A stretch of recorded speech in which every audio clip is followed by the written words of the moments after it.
Hi, everybody. Welcome to FNS Wrestling Podcast, episode 176. It's late on a Friday night, December 1st. We got some snow today. Looked like winter a little bit. We don't have our stuff up yet. We do not. This is the latest. We haven't had our decorations up yet. This is acceptable. Yeah, that's just... We've been busy on weekends. You're either working or your brother has basketball. The four of us haven't been together too much, so we haven't done it yet. It's usually done by Grey Cup weekend. Not because I watch the Grey Cup at all or CFL football at all, but it's just like a reminder. It's just a good time of year. It's usually like late November, which is when we do it. But we're back down here to talk about wrestling, not so much about our lack of decorations right now. We watched Survivor Series, and we did not finished it. We did not race down here to record anything, so that's a little bit of a tell. No. Full gear, this was not. And it just probably wasn't terrible either, because if it's really good or really bad, we might come down and talk about it. So that might be a bit of a spoiler, but we'll review it quickly. It wasn't the worst thing they've done this year, I guess. And then we'll get into some AEW Dynamite, some trivia for Jack. I think we'll go back to some audio. We'll get you a little more in your wheelhouse maybe this week. We'll see. A little bit. Talk some NXT. Impact gave me another break. IPWF. Because we were just saying that it's like they've definitely hit the pause button before the rebrand. Because now it's like, what, 3 or 4 more shows until 2024, which at that point they're TNA, so. Right. And so this week it was, what is it? IPWF. So it's like... Are they going to have to change that too? Is the IPWF going to rebrand? It's like a parody. It's like, for anyone who remembers WWE doing their Southpaw regional wrestling, it's basically their version of that. Yeah, it's exactly their version of that. So it's like they're a parody of an old like territory promotion, basically. So it looks low budget and whatever, which we said it kind of just makes it look like NWA. It honestly just looks like championship wrestling from Hollywood. It does. Or NWA, yeah, which is not a compliment in this day and age. No, it's not. But so we ended up watching almost half of it just because I watched some of it, yeah. I think you while we were doing stuff, but it's not cool. So I won't be reviewing that. So I get a break from that. But I don't know what else was. You did not come with me. I went to the local. We always talk about it a little bit. Yeah. I went to the local indie show by myself. I'm so cool. And I told your mother. Why didn't you get any of your adult people? It was too short notice. Okay. Your brother was gonna go, and then last minute he didn't feel like going. So I texted the group chat with all the dads, and they wanted to go, but we're all somewhere out of town, and others had COVID. One just sent back a picture of getting around a little again. It seems to be a little bit. So he was out because of that reason. But I'm not trying to rub it in, but I think it was the best GCW show that I've been to. Not that GCW again. Great, it's great Canadian wrestling. Just a small little place up here that we always go to, and it's cool. It's always for charity. It's always for a food bank, right? So you can make a profit. You can bring food. The ticket sales, they take the money, but then they do like the raffles and crap. Yeah, they do raffles and 50-50s where the money. I'm dumb. I got it. No, but so that's really cool. But the crowd was like, I've been to a show in that venue 3 times GCW, and the crowd was crazy this time. Like, it's probably only about 120 people, but it was loud, man. And there was like, we always people watch, so there was a group of grown men. I love crowd watching, yeah. Group of grown men in luchador masks the whole night, even like while they're drinking and whatnot. So they were pretty funny. Some of the crowd not chanting, but the comments from the crowd were quite entertaining. So a very good show. Like I told you, the opening match was a banger not by any standards, but by a small indie show, really, really good. And then the double, what was it? Bull rope match. Remember, we saw the setup for that. It was okay. They did some blood, which the promoter or the booker or whatever he is, was kind of standing beside me, and he was like, "Oh, I didn't know they were gonna bleed." Like, I don't think he was thrilled that they were bleeding, but. And my least favorite dude was the most over with the crowd. Telling you, once again, I have my finger on the pulse. When's that not the case with us? Of wrestling. That is true. So, I don't know. It was a really good show. They loved that venue so much and the crowd that they're coming back more times next year. I think they're coming 4 times, they said. So, that's something fun for us to do. Good. But anyways, we got absolutely pummeled with snow on Tuesday, right? Oh, yeah. That was, I think, I walked home and I got blasted. We were on a pretty large lake here, so I assume it was lake effect because nobody around us... We live in Canada where Mother Nature screws us over. No, but nobody around us had anything. Like, people that lived 20 minutes away were like, it was sunny and fine. Yeah, I don't know. What was it? I think it was Wednesday when I was working with Billy, because he works in Toronto too. So then he said it was like perfectly fine. Then he comes in he comes on to Woodbine, and then it's just like Crazy. Yeah. So we shoveled 4 Tuesday, times. Wednesday, it was pretty nuts. Yeah, I shoveled 4 times. Well, I shoveled 3. Your mother shoveled 1. And the first time I shoveled, it was I snowing. shoveled none. The first time it was snowing so hard in the morning that I shoveled the driveway, and by the time I finished the second half, I went back and did the first half again. So that was pretty crazy. But a lot of it's gone already, right? So Yeah, now it's didn't have kind of much. it's definitely mellowed out. But anyways, that was our excitement for the week. The weather was exciting. That's where weather. Otherwise, it channel was now. a pretty standard week for me, I Yeah. think. But a few more weeks until you get a couple weeks of holidays, so that's always nice. I don't know, man. Anything else you wanted to discuss before we get into this? I don't think so. All right, so let's do it. We'll get into the first wrestling-related topic, and that will be looking at some of the week's wrestling news and rumors.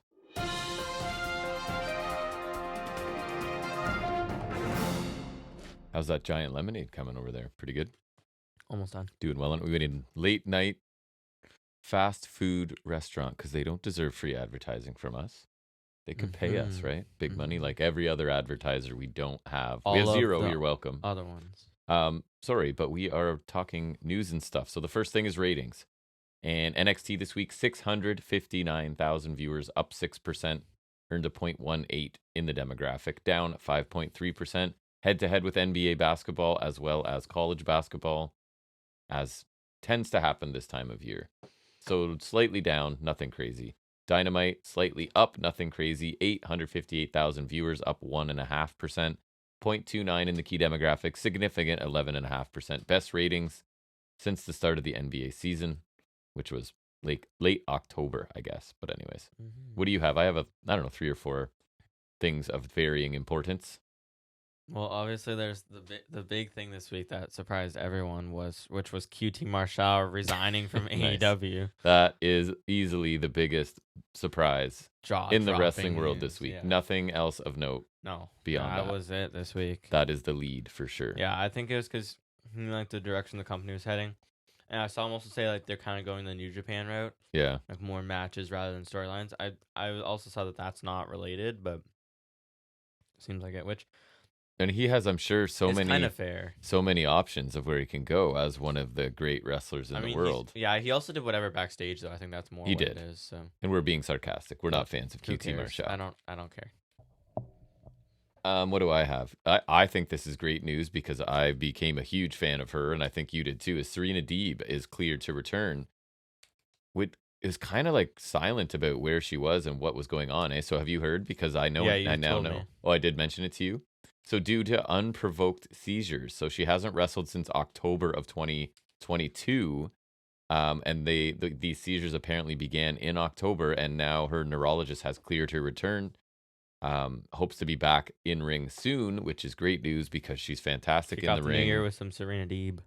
Her character work was a lot better than I thought too. Like, remember Heel? Heel Serena Deeb's really cool. fun. Yeah. So I welcome her back, and I hope that they give her some attention because she's awesome. Yeah, I really enjoy Serena Deeb. Me too. The real big news was coming from Survivor Series, which honestly, like, regardless of how I feel, genuinely one of the most surprising things I think I've ever seen. Was CM Punk actually returning to WWE. I got spoiled when we were watching it. Just like, genuinely, I was just in shock for like a couple minutes there. Very surprised as well. Like, so regardless of how I feel, I would genuinely, like, we were talking about it the whole time. I thought it was for sure like it's not happening, chance. And that's why I was speculating that's why they gave away that it was Randy Orton. Yeah, and that was totally sound logic because, like, to prevent the people from going, oh, Punk should. But then now it almost seems like a really smart decision because that's what they would want you to think.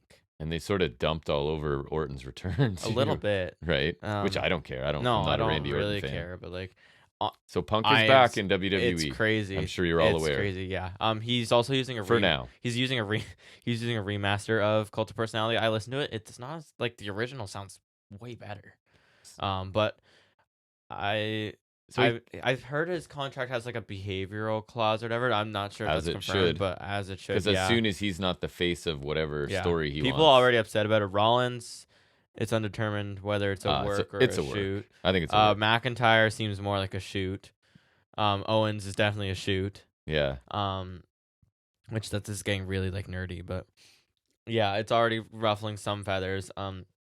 And it's really weird because now they're posting like full matches, CM Punk, and like photos of him on it. Like, And if you It's just crazy. go back to the things he's said about this company and Oh, about, I think, it's Triple H genuinely funny. specifically as well at some point, like, Well, I've already seen the one guy I follow post that he posts like there was the one clip that I showed you where he was mocking him just like you can go see the grass isn't always greener, and he mocks like the WrestleMania, yeah, and now he's there. Or it was something else, like I think something from his debut pro in AEW, like that this place the WWE made him sick or something like right, that, and now he's exactly. he's called on Raw, he called it home. Yeah, It's really I love it because it's just like it's so contradictory now. It's like he says what he needs to say, obviously, 100. but He's not still, stupid. it's We've just talked about it. it's really funny. And honestly, it's just one of the craziest things happening. I guess it's He is a honestly draw, which insane we don't want him to be, but he is, so it is a big signing for them. sometimes because Collision definitely didn't, but I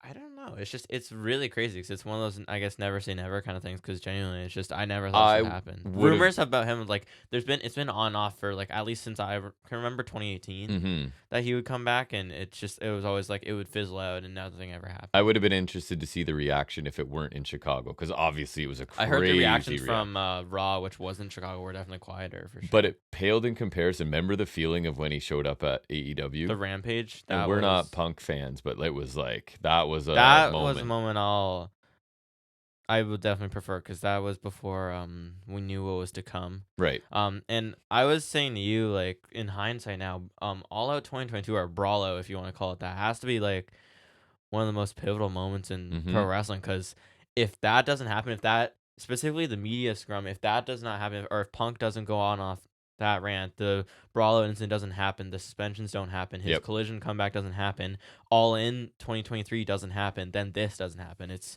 honestly, or even if maybe Rampage too, you can argue his debut is now even bigger because that really set off the chain of events. But it's insane, and there's potential for Punk versus Austin, Yes. which that's stupid. That's WrestleMania feels like. ridiculous. Hey, that would keep him away from Rollins' title, so I will take I that. think that But might happen first. yeah, maybe. I'm afraid, but Um, it's funny you say Punk that versus Austin for the world title. because one of my related stories was that I think it was Meltzer saying that Punk reportedly was looking to return to WWE for quite a while, even before he was done with AEW. Apparently, Well, yeah, it wasn't that part of the. There was speculation that between when he had that his altercation with Perry, apparently that's where it started. He was already like foot out the door well, kind of and thing. remember there was once he got fired, it came out that he was, I think the end of last year, he was talking about it or whatever when he was on the outs, like before his Yeah. return, and after Brawl Out. So yeah, but So he it's can go been kind of in the poison that works. company from Yeah, no, within. It's fine. It's better I than am AEW. angry that he's back in the limelight, but And you know, he can poison them. It's better than AEW. he's AEW. capable of good promos and stuff till Not still the Raw one from what I hear though. his matches are not Mid. what they used to be. No. But in WWE, he'll be That won't much matter as more much. right. Yeah, And it'll I'm not probably being rude, but that's no. just how it is. I've seen posts of people like they'll post like it's some video of someone being like sad or freaking out, and it's like AW fans when Punk returns. I'm like, dude, I'm fine. Like, Yeah. I mean, I know I'm I not the majority, but I could not care less. And I whatever. guarantee if you're a Punk fan, you're not gonna care if he's an AEW or not. Or I guess sorry if it's an AEW fan, but honestly, if you're an AEW fan, you should be happy about it because he's not poisoning that company anymore. And Yep. in WWE, they'll hopefully keep him on a leash. Yeah, so that's going to be very interesting to follow, obviously, in the coming months and whatever to It'll be see fun, how he yeah. fits in. And because as soon as there's, I mean, history tells us as soon as there's something go wrong, he will overreact. He will Blame hold a everyone grudge else. forever. Yes. They'll start banning people from Raw, and they're gonna have to move to Right. SmackDown, Right. something like that. And also Triple H in charge. Like Triple H says they both changed, and it's a different company, and blah blah blah. And No. you can say that, but Punk's the pettiest man in the world. I will. Well, I'd like that to be shown to me. I Yeah. wouldn't like because I don't know. There's a lot of history there, so Yep. we'll see. Yep. Brian Danielson, I guess, is sort of related too, I I guess. saw this. He debunks being the head of the Oh, disciplinary I didn't see committee that. that terminated CM Punk. I just saw that he was. He confirms he's on the committee, but he wasn't like the spearheading one. And then Yeah, and I saw people trying to say that was like their scapegoat or something. Yeah. Which I don't know. and then he went on to say like he likes Punk and wishes him because Daniel Bryan's classy, right? Or Yeah, Bryan but Danielson. he's like Tony Khan's voice of reason though, because clearly Yes. that's doing what's best for the company, and Mhm. like I feel like even if he does like Punk, which I would hope he doesn't, but whatever, clearly he's doing what's best. Him and Mox Yes. are definitely like logical Yeah. thinkers there. Yeah, I heard. Who was I listening talking to? Oh, they think that Punk is like. Are they saying he's going to WWE to help other people? Or no, that he was doing in AEW, his goal was to be there and help other people and help the younger talent. Okay. And then in WWE, he's more settled into like, I'm a star, come get me when my match is ready kind of thing, which would suit him better, I think. So Yeah. it may go better He there. did say he was there for the money, which at least he's being honest. Right. Like Kevin Nash. Yeah. What else did I have for news? Is it my turn or yours, actually? I don't know. I think it's me. Go ahead. Sonny's been sentenced to 17 years in prison for charges of DUI and manslaughter. Yep. Tammy Lynn Cinch. Or Yep. Sitch, sorry. Sitch. Yeah. She's gone. Sentenced in Florida on Monday. Yeah, she's got like what is it? Yeah. So it's around I think 17 years. She's a menace to society, and I don't think I'm joking when I say that, right? No. She needs to be saved from herself and society protected from her based on her long rap sheet. She pleaded no contest. I'm not sure what's going, but hopefully she's actually there for a while because gets whatever help she needs crazy, and comes out in 18 years. What, 18, 17? What'd you say? 17 years. A better person. Hopefully she looks better too. She looks completely different. Oh, it's crazy. Interesting. So your boy Ric Flair got in some trouble. So Yeah. Just kidding, not your boy. Neither of our boy. We're not fans, and this is why.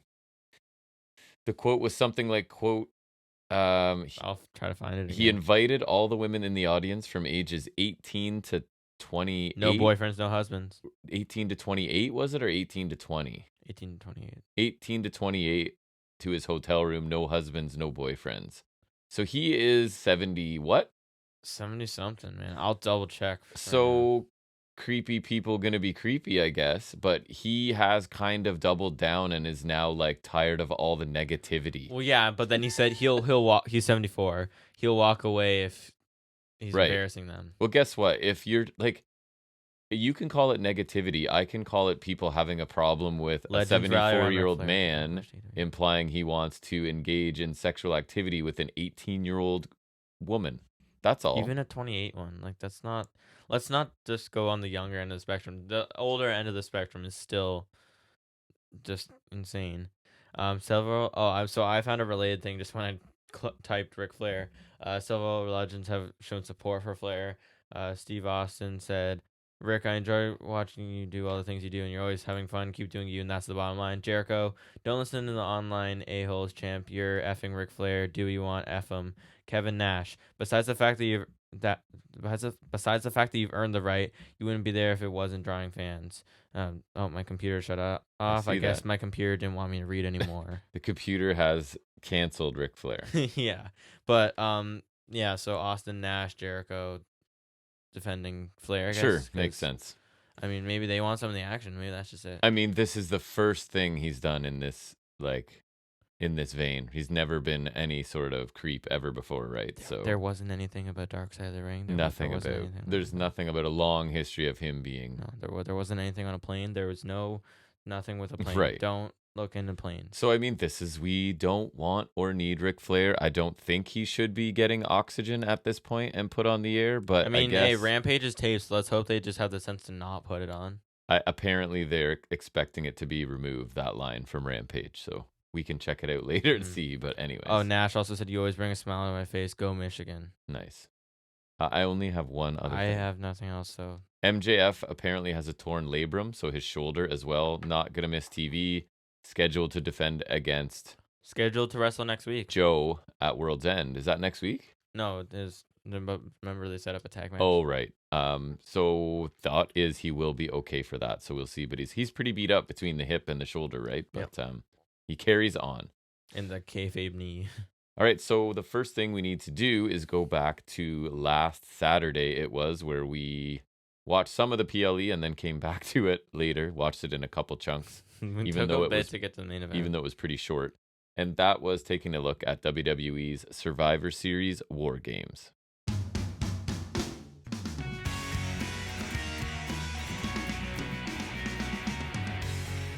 So, Survivor Series, as you listened to that, sounded like that was the Guns. Yeah. The Gun Boys theme coming out of those ass boys headphones.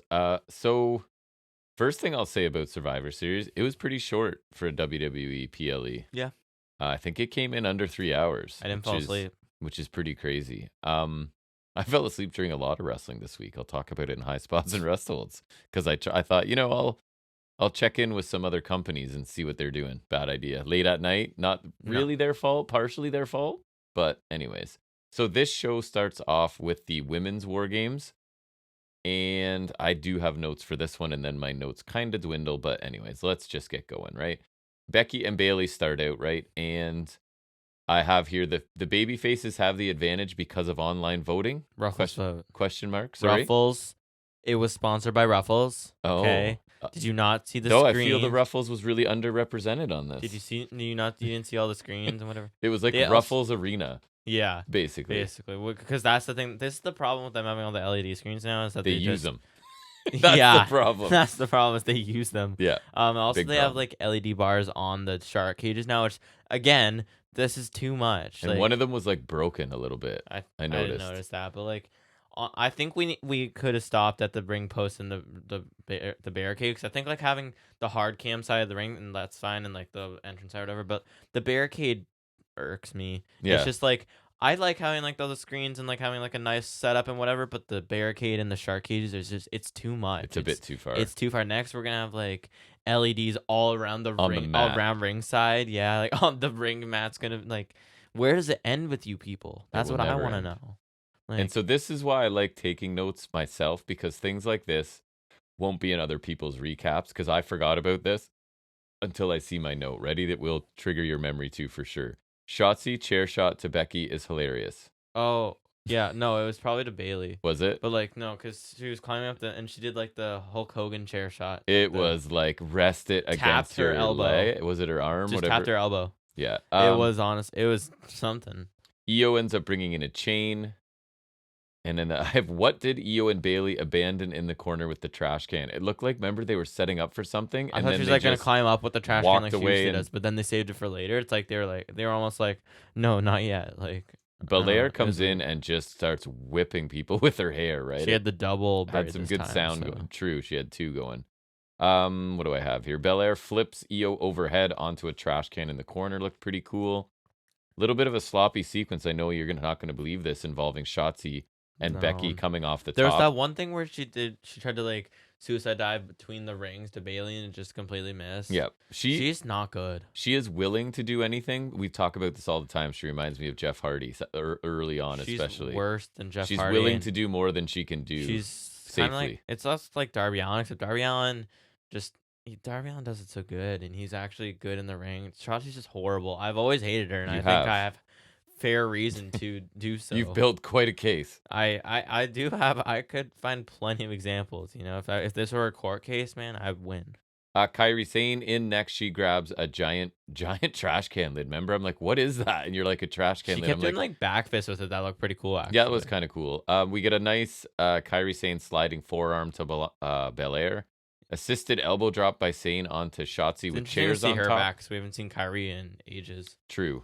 So what was that? A assisted elbow drop by Sane onto Shotzi with chairs on top. Nice. Remember they had to keep putting the chairs back on her. Oh right, they were sliding off and they kept repiling them. Charlotte's next. She chops everyone. Sane with a super weak lock to Charlotte. I feel like lock might not be the right word. Submission? Kick maybe. I don't know. Io drops a chain down, right, to go to Dakota Kai on the outside. Kai attaches a trash can, and then Io like reels it in up to the top of the cage. Does what Io does. While a pile magically forms underneath. Correct. Her. She puts the trash can on and does. I still think it looks cool. She dives onto the crowd of people. It does, yeah. It's just like a trash can with feet sticking out of it, flying through the air. Is kind of amusing. I think she's done that almost every time. She has done it multiple times for sure. Asuka's last to enter. She brings kendo sticks, then a table and a fire extinguisher. The crowd is pretty into it. The bell rings now that everyone's locked inside and the official match begins, I guess.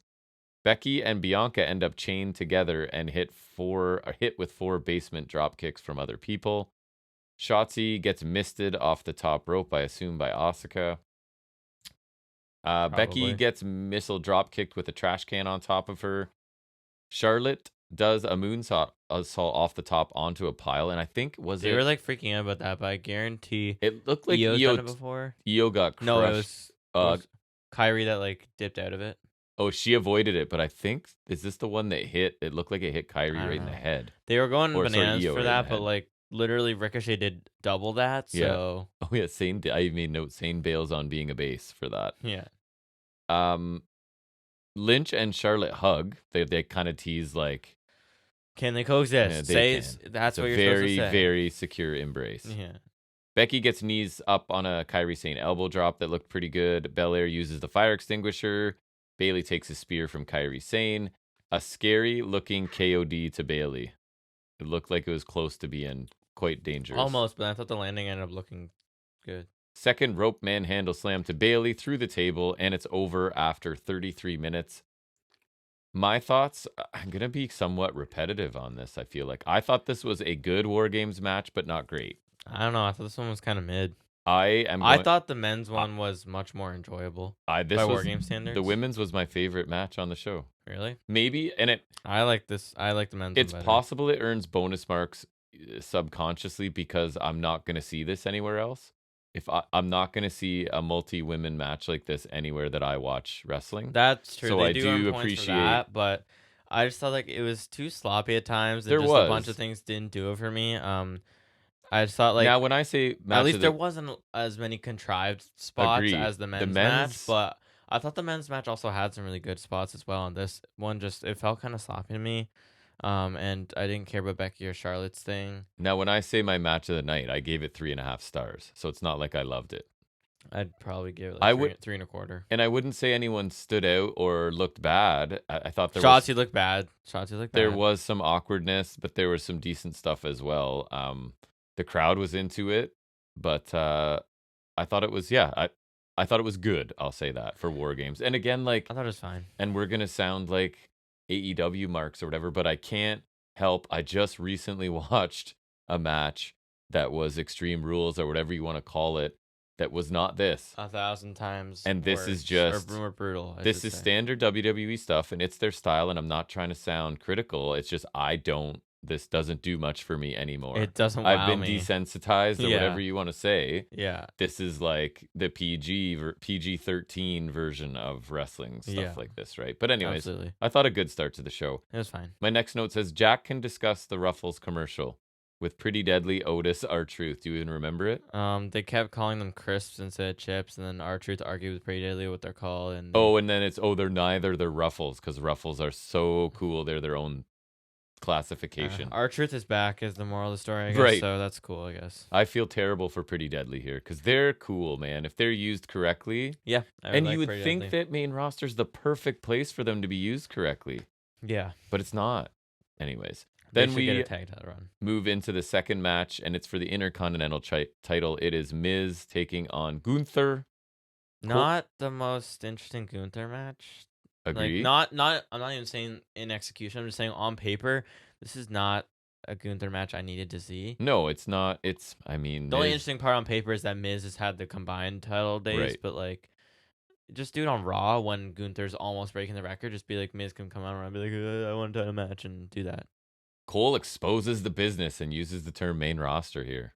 Remember that? He did say that. I was like, whoa, are you allowed to say that? Right. So the Miz attacks Gunther's left leg, including a figure 4 on the ring post. Walter hits a nice anti-air boot to sort of shift the momentum there. Gunther, as he tends to do, hits some chops, and another great boot from Walter as the pace is kind of slow. Not in a bad way, though, just it's Gunther's like slowly moving forward and hitting you with stuff, right? Miz counters a power bomb, goes back to working Gunther's knee, a million Miz kicks that never really look very good, and a DDT for a 2 count. Gunther encounters a skull-crushing finale. I'm like, oh god, what's an SCF? That's what I put in my notes. Oh, SCF. I thought you said STF. I'm like, No.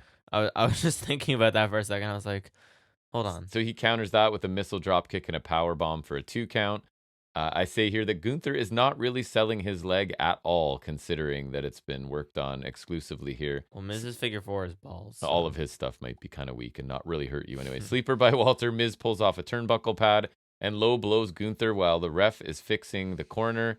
Skull crushing finale for I thought that was a very good near fall. The low blow skull crushing. Although I do get a little desensitized considering Jay White's kick out on Dynamite. And I just don't like. There's no way Miz is winning. But even for just that was a good That near was the fall, I best they thought. could do for sure. Not in like a condescending way. It's like, given the fact that I didn't expect him to win at all, they did the best they could with that near fall. Gunther clothesline stops the Miz rally. He hits a really bad splash off the top.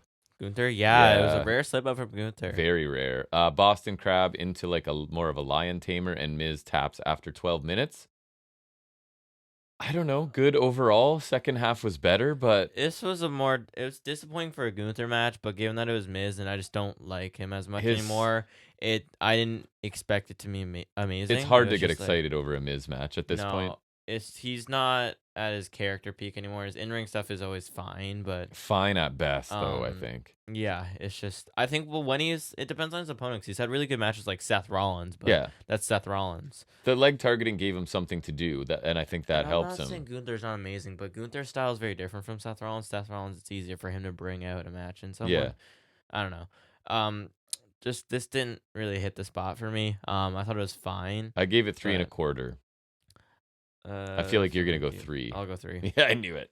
It's just And because keeping with our a rare miss by ratings, Gunther. yeah, Oh, by yeah, the way, who yeah. did we all pick in this? Right. Thank you for catching that. I will. Okay, so I know I got the first War Games because I think we both got. I think we got alternating War Games. We did. So I picked this War Game, so I got the women's one right. We both picked Gunther because we're normal people. Correct. Then we move on to the next match, which is Santos Escobar, who's undergone a little bit of a Still rocking the legato theme, character which is good. shift, taking on Dragon Lee here. So on paper, I'm pretty excited for this match. In practice, less so. Escobar starts out really fast. Lee gets tied in the Tree of Woe for some stomping and a running something because my notes tail off completely. Running something. Lee avoids getting his knee crushed in the steps, hits a Hurricane Rana off the apron. Both up top, Escobar with a Super Rana for 2. Sit out powerbomb Dragon Lee. Escobar hits a Destroyer followed by the Phantom Driver to finish Dragon Lee. Care to guess how long this match was on this PLE? It wasn't 12, was it? Or was 8 it? minutes and 19 seconds on one of the big 4 PLEs. I don't get why they got the short and stick. Then don't even if it's an 8-man match, just put it on SmackDown. Honestly, at this point, And why since tempt when me? are you concerned Really? with getting under 3 hours? Like, why couldn't this have been 15? Yeah. I don't know what the hurry was. I mean, generally, I can't believe I'm saying that because when they hit like 4 hours, I'm furious. But No, but why wouldn't you give the time to this one? it felt like a TV match, right? Yeah, And it's just not like, even a great especially one. I feel like if it was Carlito, it would have been longer, and at least it would have been more storyline relevant. Now, don't get me wrong, I would much rather Escobar versus Dragon Sure. Lee, but I can't imagine them caring as much about that. So I feel like with Escobar and Carlito, it'd at least be like a match worthy of the storyline. Just like this felt like it didn't really move the story along. No, and you knew it who was going to just- win. You knew who was gonna win, and yeah, it felt like a TV I match. assume we both picked Escobar. We both picked Escobar. It was disappointing, but And both of these guys capable of much, much better. I'd probably Maybe give it a 3 as well. come back around to it with more stakes and Yeah. more story, and more time. So Yeah. kind of underwhelming, man. A lot of this Yeah. pay-per-view for me, at least. Then we move on to the other women's match on the show, and that's Rhea Ripley defending against Zoe Stark. Like, again, in what universe is Zoe Stark winning this match? They haven't really done anything to build her up either. Because I feel like if you build Zoe And we right, like she her. could be really good. Like I said, yeah, even though I pick, I said I like her a lot, but she had no shot here. No shot. She won a battle royal, and that was pretty much it. Like they had a couple promos, but I don't think there was anything really notable. So she hits a DDT, and was this the unique, like, remember she did like a corkscrew splash thing? Was that her? Senton from It was cool. Yeah, it was like an outside I can't really springboard. explain it, but It was like she did springboard up, but she did so where she was stepping on the outside of the ropes facing backward, and Right. she would corkscrew into the senton. it was, It was I really don't think cool. I've seen it before. No, it was really nice, and the landing actually looked effective too. Riptides escaped. Stark gets in a sliding kick to the face for 2. The Z360, or as my the Zoda friends sleep, my friends at Poison Rana say, the Zoda sleep, as it should, of course, be. especially Brayden and now Davey. more than ever. Yes. Now more than ever. It's a headbutt into a Riptide, and Rhea Ripley retains in yet another match under 10 minutes, like just over 9. Yeah, this one didn't really feel like anything to me. I would rank it lower than the last one. I'm basically like, see my comments from the match above, pretty much. 2 3/4 probably. I think that's very fair. it really wasn't anything to sink your teeth into from a storyline perspective, from a match perspective. You knew who was winning. Too short to Action feel was solid. important, No, right? it really didn't feel important. Again, it was a title match. I felt like it could be a TV match. And they're gonna have to. In one way, it's great. They've built Rhea Ripley into this believable monster But then you have champion. to build But someone up to yes, combat her. Like Zoe that's Stark the again. problem. Stark could be a great challenger, Right. but they just didn't do it right. They're gonna have to work hard to build somebody to be a believable, which is not a bad problem to have as long as you can do it. And I'm not sure they It's can. WWE, so it might be quite the problem. Right. So then we move into the main event, and that is the men's War Games match.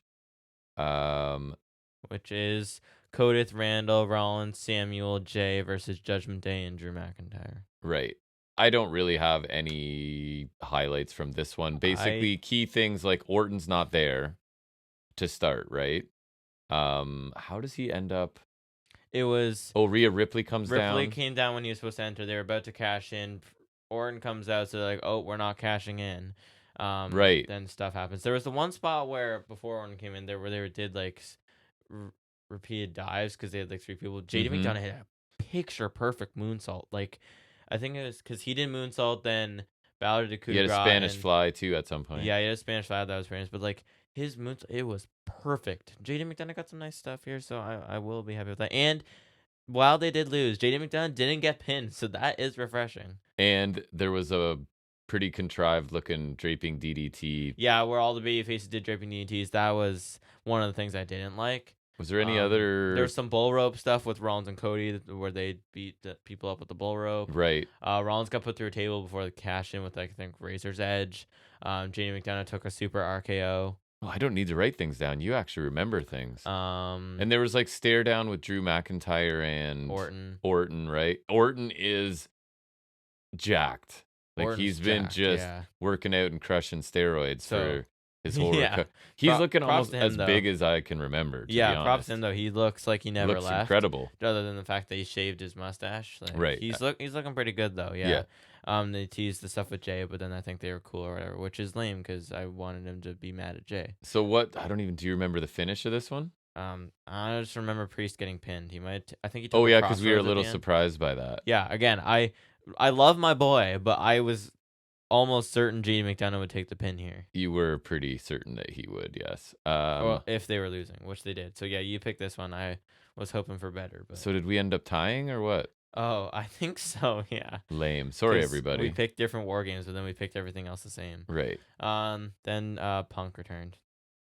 He did, and we already talked about that in the news. Yeah. So, I'm trying to see what the finish was because I honestly don't remember. I thought it was funny. Someone said rewatching the Rampage debut is I told you it's like watching the wedding video after her divorce. Yeah, which is it's pretty funny. And now I kind of want to do that because just the difference would be pretty crazy. I would give the men's one probably a 3 1/4. And I'll go 3.5. And I would give this pay-per-view PLE. Sorry, so sorry. It was like a C. C. I wasn't like. The short run time helped. I wasn't suffering, but I also wasn't like enjoying anything really. No, it wasn't like Fastlane where I was like banging my head against the wall because I hated it so much and it was awful. But it was nothing I would recommend. I preferred a match on Dynamite this week to I think everything here. I preferred any of the Continental Classic. I preferred a match on NXT better than anything on this show. I would say it was a mediocre pay-per-view with one of the biggest moments of the year, but. Right. Outside of Punk returning, is there anything you would tell people they had to see? Orton. I guess. But, like, there's not even really any spot or anything that I was like, oh, man, you should have seen Yeah, the this. Super RKO was like, that's cool, I guess. Actually, yeah, that was pretty well executed. I guess you could, yeah. That'll be a little clip they show a million times. JD McDonough. Yeah. Imagine doing that. Like, jumping, just trusting that it's going to work out. I'm just going to jump. And land face first. And land face first on a mat from 15 feet above and just trust that it's going to go okay. Yeah. I don't know if I'd be able to do that. So, like, I'm not even a solid pay-per-view, a notch below. Like, again, it was fine. Fine-ish. That is our catchphrase. It's fine. We're bringing it back. So that's our quick little review of Survivor Series. Nothing exciting. Pretty much the whole way it was like kind of underwhelming, good, not great at best. So unfortunate. But we will carry on and take a look at our favorite show every week, and that is this past Wednesday's episode of AEW Dynamite.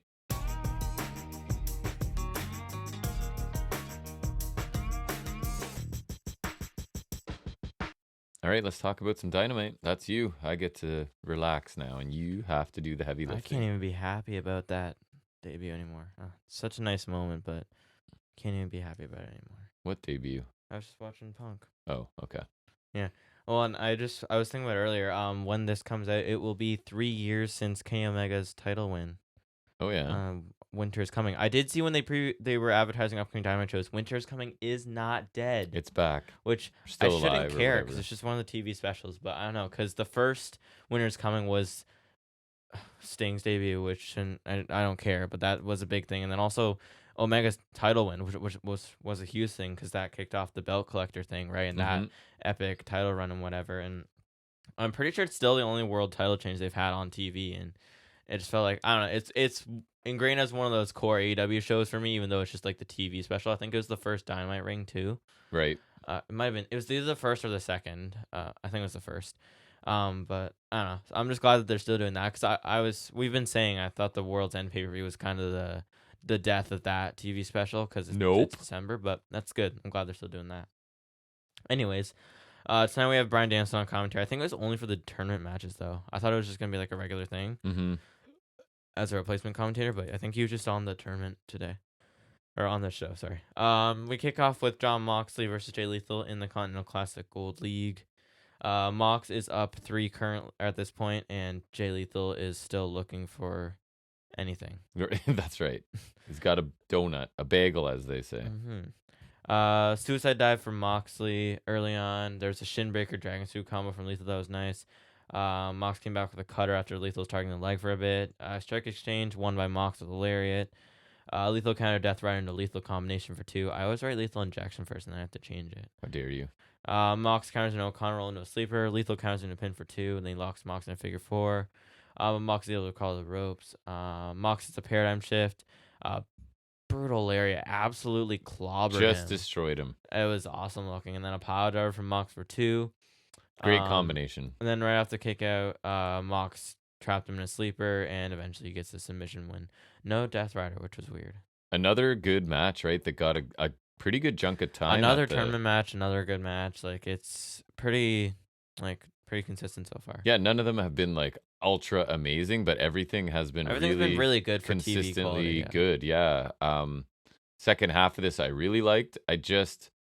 Again, it's hard to get fully invested. If I criticize WWE, I'll say the same thing here because I'm waiting for Mox to win, obviously, right? In this match. But Lethal, it's like I'm a little okay with that because that's pretty much most of his matches. But that's his role. He just delivers in the rope, so I'm okay with it for the most part. Yeah, Lethal does a great job in the role they've given him. I also think the leg targeting here gave him an in to kind of get a lot of offense on Moxley and look good. So even though you knew he was losing, I think he at least made himself look competitive. And there is always with these tournaments in the back of your mind too, like somebody's got to upset like Brody somebody. King. Who did Brody King? They're considering that did he beat Eddie, right? So like that could happen here too, right? Right. So while you're pretty positive, there's always a chance, right? Yeah, so I like the match. The tournament, there's that. I really like the finishing sequence. So a good start. I was like when Mox is that string of offense. Yeah. They just pulls together at the end of a match because it feels like he's just ensuring he wins. That lariat especially, just Lethal sold it perfectly. He did. Looks like he absolutely got clocked. Never expected the Lethal win, but again, a good match. The tournament's really delivering so far, and I think that'll be a consistent thing through the show. But so far I'm really enjoying it, at least just from the matches. Then we get Eddie Kingston backstage from after Collision. He says he knew it would be tough and there aren't any scrubs in the tournament, but he might have come in too cocky. He says maybe he thought he deserved to win, but nobody deserves anything, and it's got to be earned. Now he has Danielson next. He says he won't go back, and he's got to heal before he faces Danielson. He'll be ready. I do think the whole thing with the belts is kind of silly a little bit. No, but it is. But I've really enjoyed this. I really like this too because, again, this is like Eddie Kingston getting in his own way, right? Well, And and it yeah, he's and it felt noticed. really real, Yeah, right? oh, I it really does with like that, him. like, he had this in over his head realization that, yeah, he got in his own way.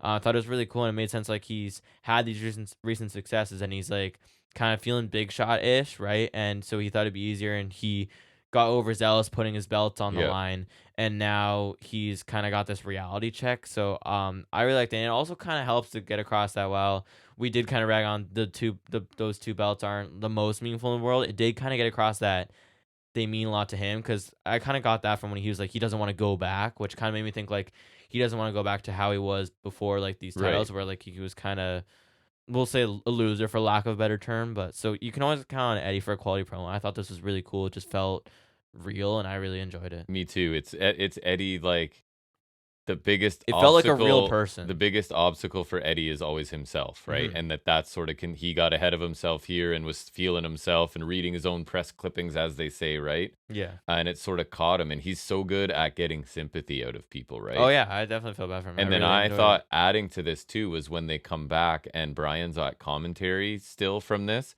and he cut a little promo when they came back and took a couple shots at Eddie along the way too. So I thought that was Mhm. really I would cool. really like Freddie getting upset on dance Sense. I think that'd be really cool, but probably not. Yeah, I But liked I believe Eddie I think Kingston, that's good right? because it adds a little story to that block of the tournament. Right now, Mhm. Eddie's got a chip on his shoulder. He's got to keep these belts, right? Yes. I really enjoyed this. Yeah, it was a really great little bit from Eddie for Yep. sure.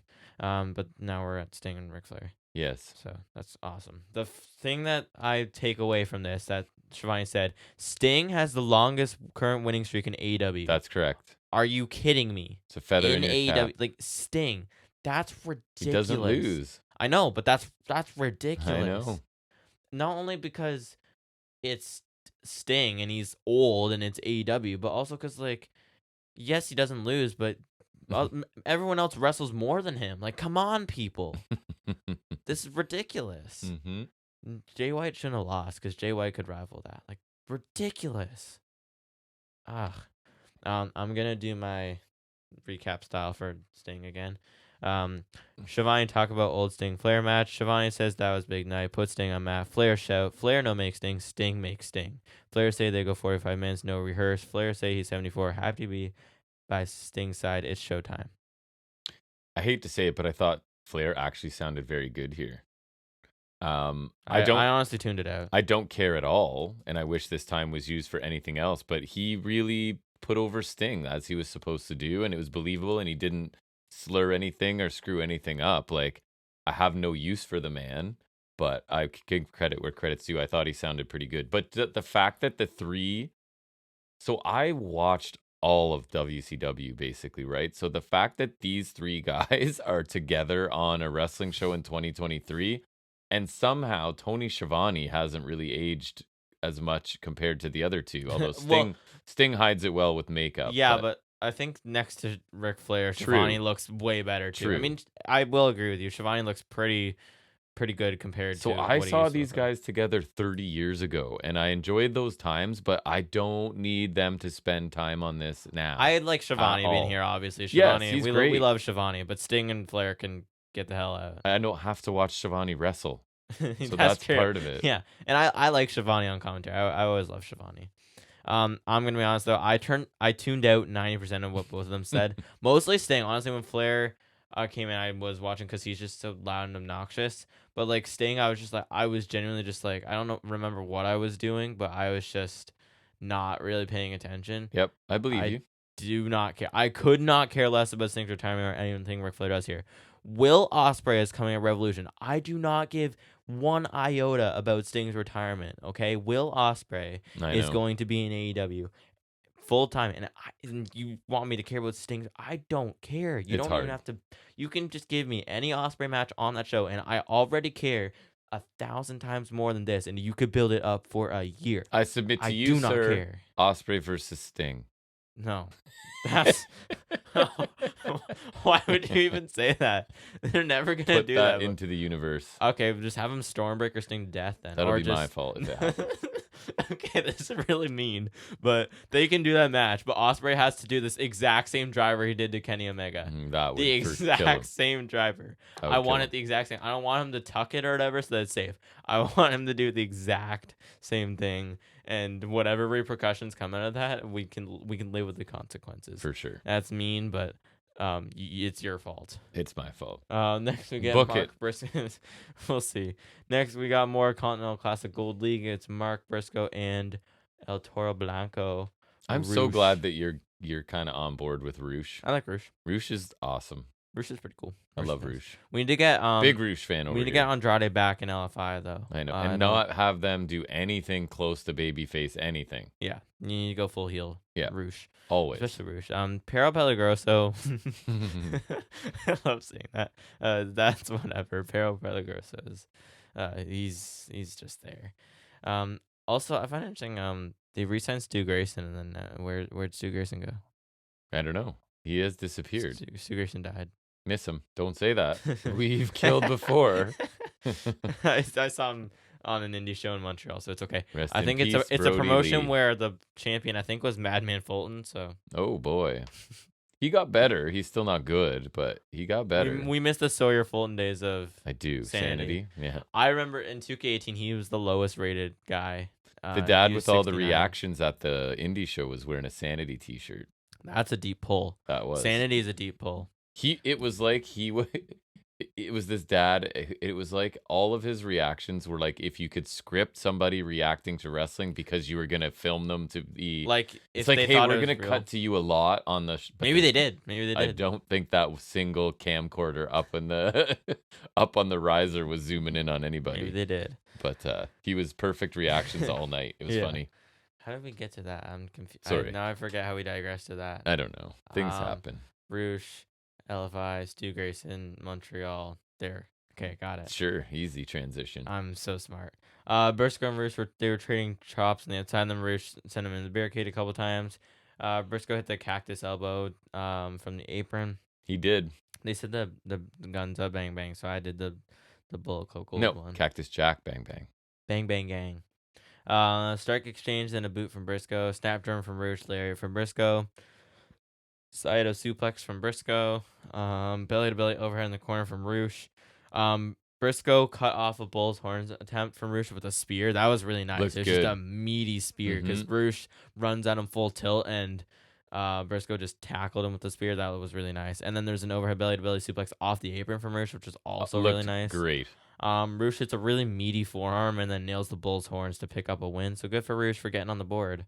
Ben, we were talking about it. The bull's horns is one of those things that, like, yes, anybody can do it, and it's pretty like basic looking thing, but he does it with so much speed and impact that it looks like it would just knock you out. It's kind of like the house call. I love the house call because Mhm. Swerve absolutely knows the house call is fantastic, but it's just really like a kind of a heel kick to the back of the head or whatever. And Bull's Horns was really simple, but he does it to perfection. And I compare it to like when Andrade does the running knees to people in the corner, like the speed and the impact that he gets on it, it just looks better than when other people do it. So I love it when Roosh. So I think at this point, Mox is at 6. Mm-hmm. Swerve is at 3. Switch is at 3. Roosh is at 3. Briscoe's at 0. I thought this was another really solid match. I like that. Oh, Lethal's at 0. I think both of these guys have like an interesting style to them, right? And yeah. Roosh is just a natural heel. So again, they can't have LFI be baby faces. Happy to see Roosh pick up a win here. I figured that's kind of Briscoe's role is to give people points as well because he doesn't need to win. But he looked good here. He can wrestle a really good match. I thought this was good. Mm-hmm. Another good TV match. I don't know what to say other than the tournament is delivering.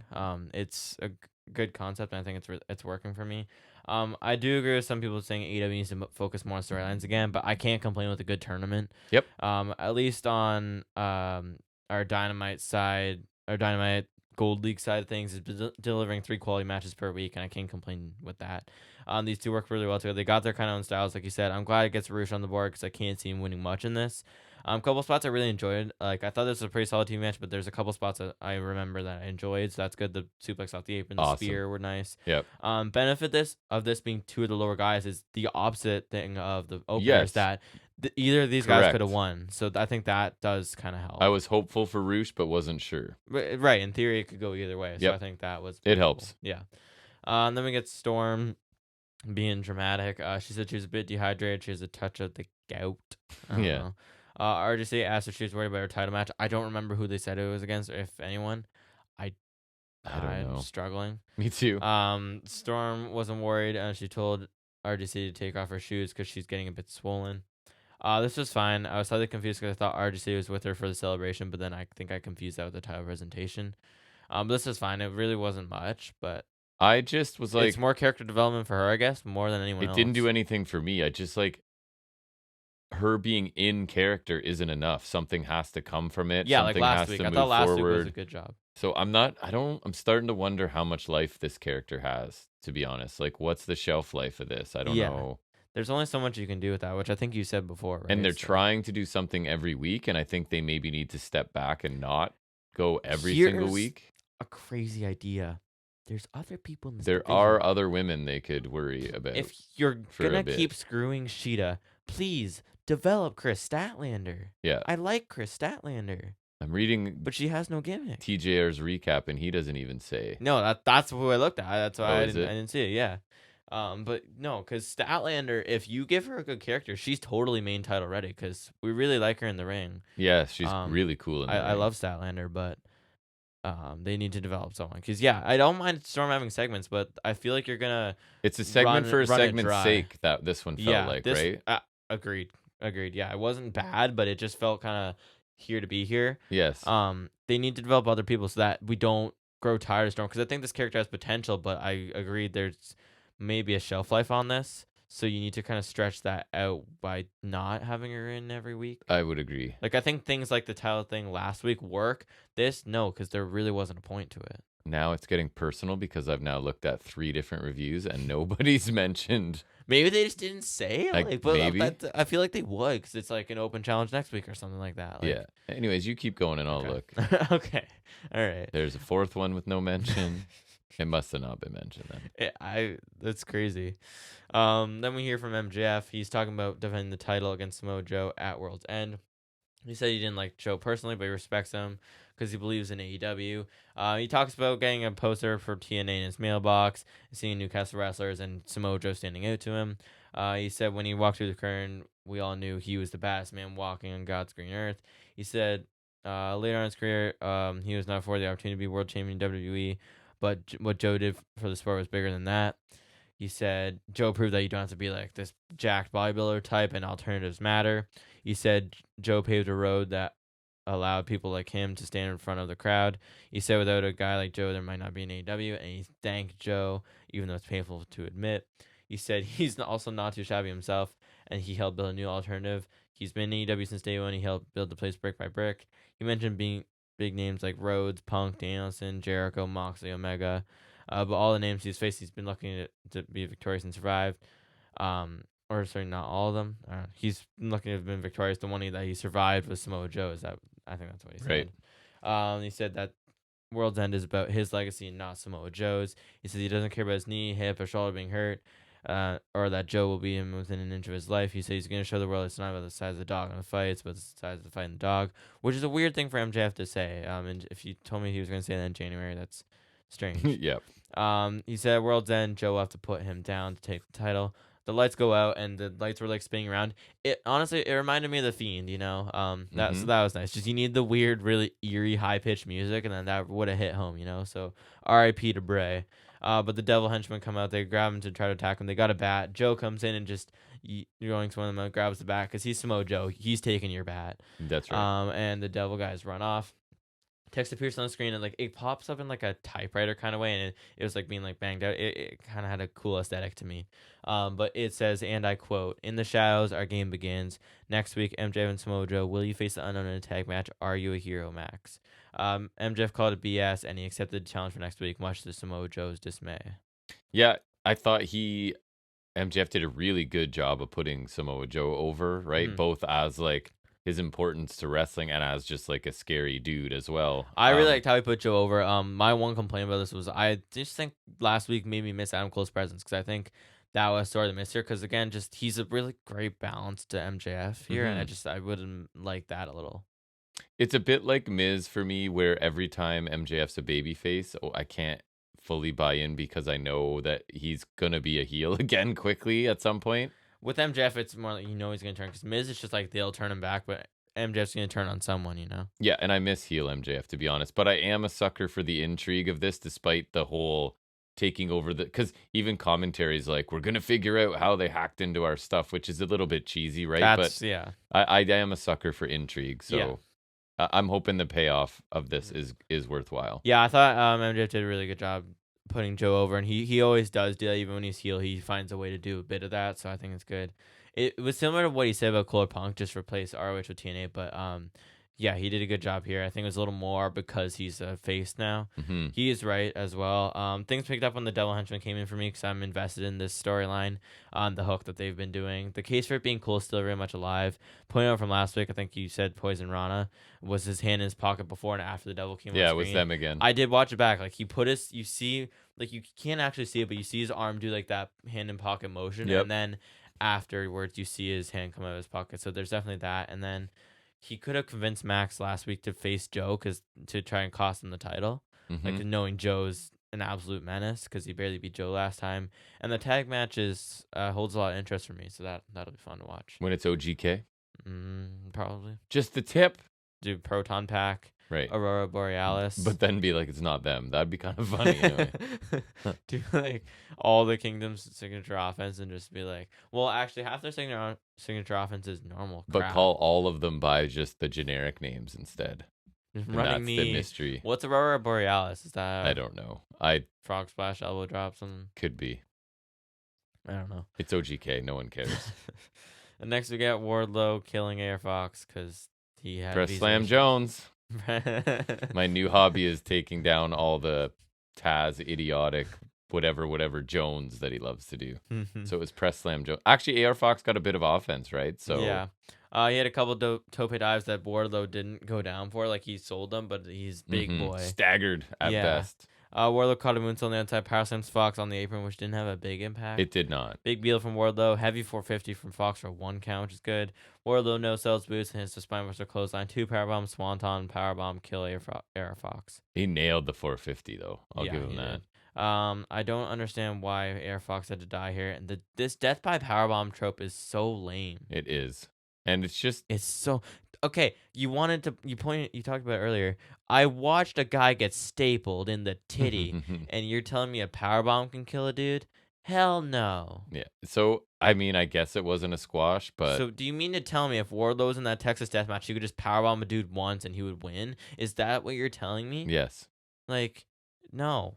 And it's not, I don't know, it's just the same thing over and over and over again with We're back to Wardlow. doing the And same this thing was with Wardlow. I this don't was like quote unquote Wardlow. different because it wasn't a squash, but it was pretty close. So This sure. is what made me start to not like Wardlow in the first place, and now I'm not liking Wardlow even more. I just Could have done without he needs this. to go away. He's starting to feel like carrying Cross for me. This big guy that they really like. It's fair. It's but almost fair. It's getting there for me, honestly. Yep. Just it's getting there. Well, apparently WWE want to sign him anyway, so go ahead. Yeah, take him. Yeah, Logan Paul was talking about an 8-man number 1 contender tournament for the US title, and he mentioned Karrion Kross, and I'm just like, my immediate reaction is I don't even see him anymore. It's not like because in NXT it was annoying because we hated him and he was like the main champion. Yes, they gave him everything when he deserved nothing. When we had Cole, Balor, O'Reilly, Right. Pete Dunne, all these guys who could have banger matches and title Look runs. how big he is and Right. muscular. And it's still now he does nothing and he's an enhancement guy basically. But every time he's doing something, I'm just like, I still groan because that's how much they ruined him for me. I mean, I never liked him much. Anti-charismatic somehow. He's so bad. Oh, I don't think we disliked him that much in Impact. No, I never hated him in Impact. But I guess he's a better fit there. I don't know. The whole thing's kind of cheesy. He was also never a main guy in Impact. No. Like he was Austin Aries second, then he was on his own for a while, but he was never long running champion. Yeah, thankfully. Anywho, next we get Top Flight and Action Andretti versus Hardy Party. We talked about it coming soon the other week, and Dante Martin is indeed back. And they replayed the injury. They replayed the injury because like it was horrible. It's horrible when you first see the way his ankles like just like that. But then they also when he like rolls over and Turns a bit. It's his like, foot just his foot follows gravity, we'll say. and You know? shouldn't be in the position he's in. No, it's almost I It's don't know if it's bad. worse than Sid, but like No, it's not worse than Sid. For me, Sid is like it's worse 'cause he's in like this rubber boot, so it it's just looks like like, yeah, it's like when you don't put a glove on all the way and the fingers are just exactly, like just floppy. wobbly. Yeah. But Donna's back. They're hometown boys here, so he got a really nice reaction. So I was happy for him there. That was nice. It was I nice. wrote it down because you mentioned it. Matthew Hardy looks rather immobile. Oh, he's looks like he's just getting to the ring is a bit of a I chore feel like at it's this well point. because he's got to have a similar problem to Hogan. It's the leg drops. It's the top rope leg drop. He's destroyed Well, yeah, his Hogan hips. probably the smartest thing Hogan's ever said was if he could, he would go back and not do the leg drop. Too bad he literally can't do any other moves though. Like, what's he gonna do? He's, A 'cause a destroyer? sleeper. Yeah. Destroyer. There's a nice tag flip from Top Flight. Tante got a really nice reaction on the tag, and so again, I'm happy Yep. for him because we really love Dante. He's fun to watch, man. Yeah. Oh, He does yeah. things I other forgot people how can't fun do. to watch he is. Absolutely. Side effect to Andretti for Matt for 2. Hardy Party hit Dante with like a Isaiah drop kicked him off a double electric chair from the Hardys for Right. 2. That The was finish cool. came in Andretti drop kick Cassidy in German from Darius followed by Dante's finisher. Whatever I forget what they call it. Me too. Not the nosedive, but it's like this full Nelson spin out slam. So they get the win. It was a really solid TV trios match considering it had the Hardys in it. They were definitely Yes. the low points, obviously. It's 3/4 Hardy speed, right? Yeah. So they were definitely low points, but when Top Flight and Andretti had control, it was pretty solid. It was really nice to see Dante again. It was refreshing, and I forgot how insane he is sometimes. Just when he got the tag and he was doing his crazy flips and his vertical, like I forgot how fun to watch he is. He Man. is. He's never like he's not great on the mic. He doesn't have much in the way of character Not at work, all. but just stick him in a fun TV match, and he Yep. is fun to watch. And Darius is good too, but Dante is just he's a freak athlete, and so it was really nice to see him. I'm glad he got a welcome reaction. I'm glad he got the win too. It was nice to see him back. But Darius is now injury prone. Yeah, it's definitely good to have him back looking healthy here. I thought it was also a fun match more than I was expecting. And with the Hardys kind of definitely losing a step or two, it just makes Top Flight look even faster, right? In direct comparison. So yeah, I thought this was kind of fun, and I was not sure I would think that. Renee is interviewing Top Flight after a commercial break. Penta interrupts and he just goes that he's just counts and it's basically a challenge, probably Rampage. I was just gonna say match on Rampage, I assume. Yeah, that's fine. That'll be a cool match that I won't see. Disappointed. No Phoenix. Right. Guess he's still hurt, but that's disappointing. Next we get Julie Hart versus Emi Sakura, T-base title, House Rules, which is 20 count. So they still exist. DQ I did not know. Enforced, dealer's choice, and Sakura chose no submissions, which is good because we don't have to see Julie Hart's crappy submission, except we still do. And at least that choice makes sense from Sakura, it does make right? sense, yeah. They forgot about the House Rules with the House of Black for a bit, and then now they're back, I guess. And of course, with Emi Sakura's long winning streak, she deserves a title shot. When in open challenge, I guess. I guess. With Hart seated against the Steel Series, Sakura had like a running basement crossbody. That I was love cool. that. I think it looks awesome, and I don't know. I don't think I've seen other people do it. I don't know why more people don't do it. There's a delayed butterfly backbreaker from Sakura. Like she had her up and like for a stalling. Showed her to each side of the ring, basically. Right. Sakura missed the moonsault. Hart locked in Heartless, but submissions can't win, so that was pointless. Hart almost missed the moonsault as well for the win. And there was a tabletop Jones from. Yeah. Like Sakura had to roll into position, but like as Hart was moonsaulting, so she like barely hit. Yeah, because even as she goes up, I'm like, she's really tight to the ropes, and it was like, I mean, they tried to sell it as she was rolling out of the way, but I think she was rolling to make sure she got hit with something. If someone was more skilled, I think they could have hit it anyways. But I think Sakura was playing. I think Hart's improved quite a bit. Like, is she amazing? No, but clearly not. I think Emi Sakura's really good. So I thought it was a decent little match. Hart is very popular with the fans, so I hope she continues to get better because it's strange. She's not bad. No, she's not horrible. No, I don't think so. This was fine. I think Sakura looks pretty good. She had some cool stuff. I like but her. We don't know a lot about her character, and she's only ever been featured in matches like this, so there's only so many positives here. Hart was fine. Like, she has improved, but the botch finish dragged the match down a little for me. At least the House Rules still exist. Yeah, I did not think honestly, they did. I cared more when they were the House of Black. So for 5 minutes. The trios matches. For 5 minutes. I don't even remember them doing it more than once, to be honest. I remember it 2 times at Amazing. least. And I got signed out for some reason. So the next thing that I have in my notes Mariah is May. RJ City with The regrettable RJ City. I don't get that. I don't either. He's a bit too much for me. It's like very, Sometimes. very shticky, like just Sometimes, yeah. you're doing a thing and it's kind of annoying to me. Yeah, sometimes it's pushing it. Mm-hmm. Come on. But It's loading. We're getting there.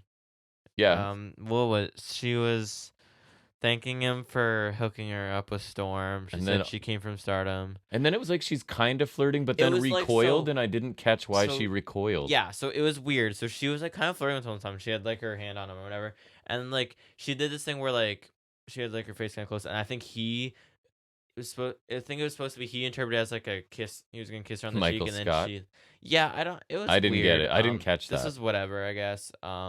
Hopefully she'll wrestle soon so we can see what she's really about. I think she went into Tony Khan's office. So. Right. She's comfortable on camera, and she sounds pretty good. So I hope she can wrestle because she might be a nice addition if they decide to put some attention on some women in this company. She could be one. I don't know. I haven't seen her wrestle, so I'm hopeful. Mm-hmm. But she's comfortable on camera. Mm-hmm. Next we hear from Christian Cage. He invites Adam Copeland out to the ring. He wants to speak about some of the things he said last week. Eventually, Copeland comes out. He summarized so Edge challenged him to a TNT title match next week because they're in Montreal. Christian said they won't make it to Montreal because he's sorry. He said, of course he is. They may think he's on an island by himself and the fans chanted BS. But he was upset about what Adam did to Luchasaurus, but he messed it up the one time and then corrected himself to kill switch, which I thought was a nice touch. Because then the crowd, he's giving the crowd a chance to get all over him too, right? As they did. Mm-hmm. And I think that was effective, even though Luchasaurus wasn't here. He said it was a road trip that made him think about what happened to him. He recalled when they took his mom's Ford Taurus and they knew they were going to make it. He talked about his history with Edge, the multi-time tag team champions, best tag team ever. He said they were multiple-time world champions too. He talked about how he grew up with a single mom. He said he grew up without a father. This is just awesome because it's like, oh, here we go. Oh, yeah. Well, it was funny because he's like feigning sincerity here, but he's still finding a way to mention like, oh, hey, you didn't have a father. Yeah, like it's still my new gimmick. He said that he was a brother and his father was like Edge's father. When Christian's family took over, he said his dad is still Adam's biggest fan. He said he loved them and their family. He said when Adam's mom passed away a few years ago, it was the hardest time of his life. He said Adam's mom that she wished that they would team together one last time. Christian wanted them to go on this journey again as a tag team for Judy. They should do it for her. Adam looks at it, he said then Christian tried to attack on the belt and Edge low blowed him. He said, nice try, dumbass. He told him to shine the title and sleep with it because it's going to come home with him. And he said, go F yourself. And they completely missed the censorship by a mile. Up here by like seconds? Yeah. Right? Like not even close. Which is awesome, though, because it was way better funny. Like that. So I like this. It wasn't like super cutting mean Christian, but it was like.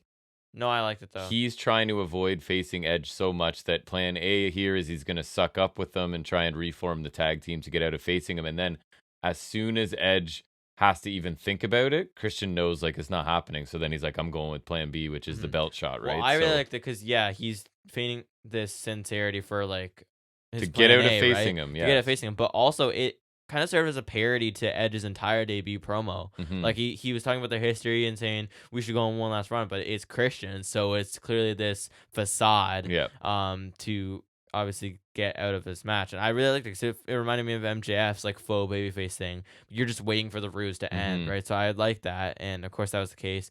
Edge didn't say much, which was a plus, but I liked his callback. I liked his minimal reply too. His minimal reply, that was good because that also served as a callback to that first promo. So, and I like that they missed the censorship completely because that honestly made it better. Because hearing the uncut version of Christian's was so much better. So, this was really good though. Christian is a gem.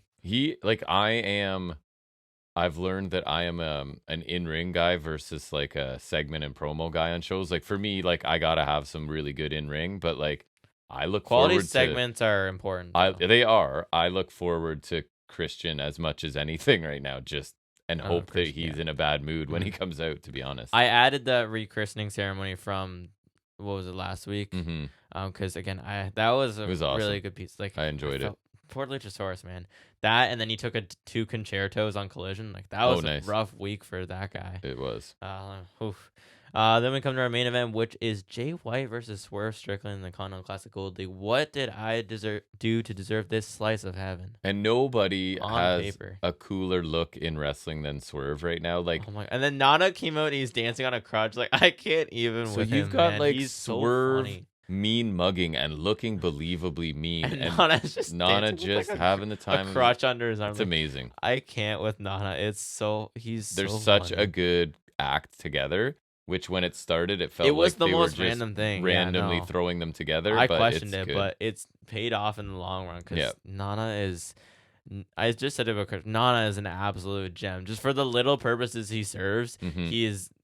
he's worth every penny they're paying him for whatever it is. Like he's worth every dime. I love Nana. And Swerve's shoulders taped up and still selling from the Texas Death Match, right? So Yep. that comes into play here. Mm-hmm.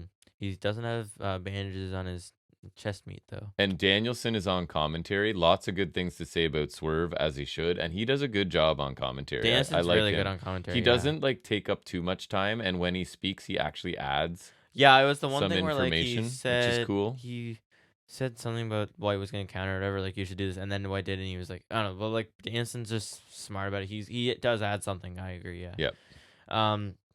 Swerve avoided a baseball slide drop kick to the outside from White, and then he back suplexed him on the barricade, and White like fell into the crowd or like the first row, which is kind of cool. Each of them ended up in the crowd, I think, so, right?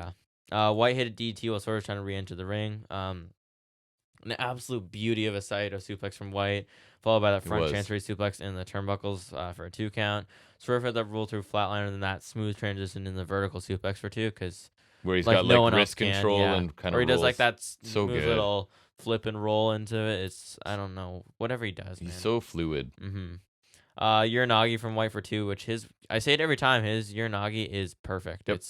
He just does it better than It's everyone very nice. else. Swerve does that move where he like snaps his White's arm with his foot, which they called the kill shot now, which would be a cool name for it. It looks awesome, and he gets a little bit of sound on it too. He does it's a thigh slap, but it's perfect. Yep. It's a perfect little bit.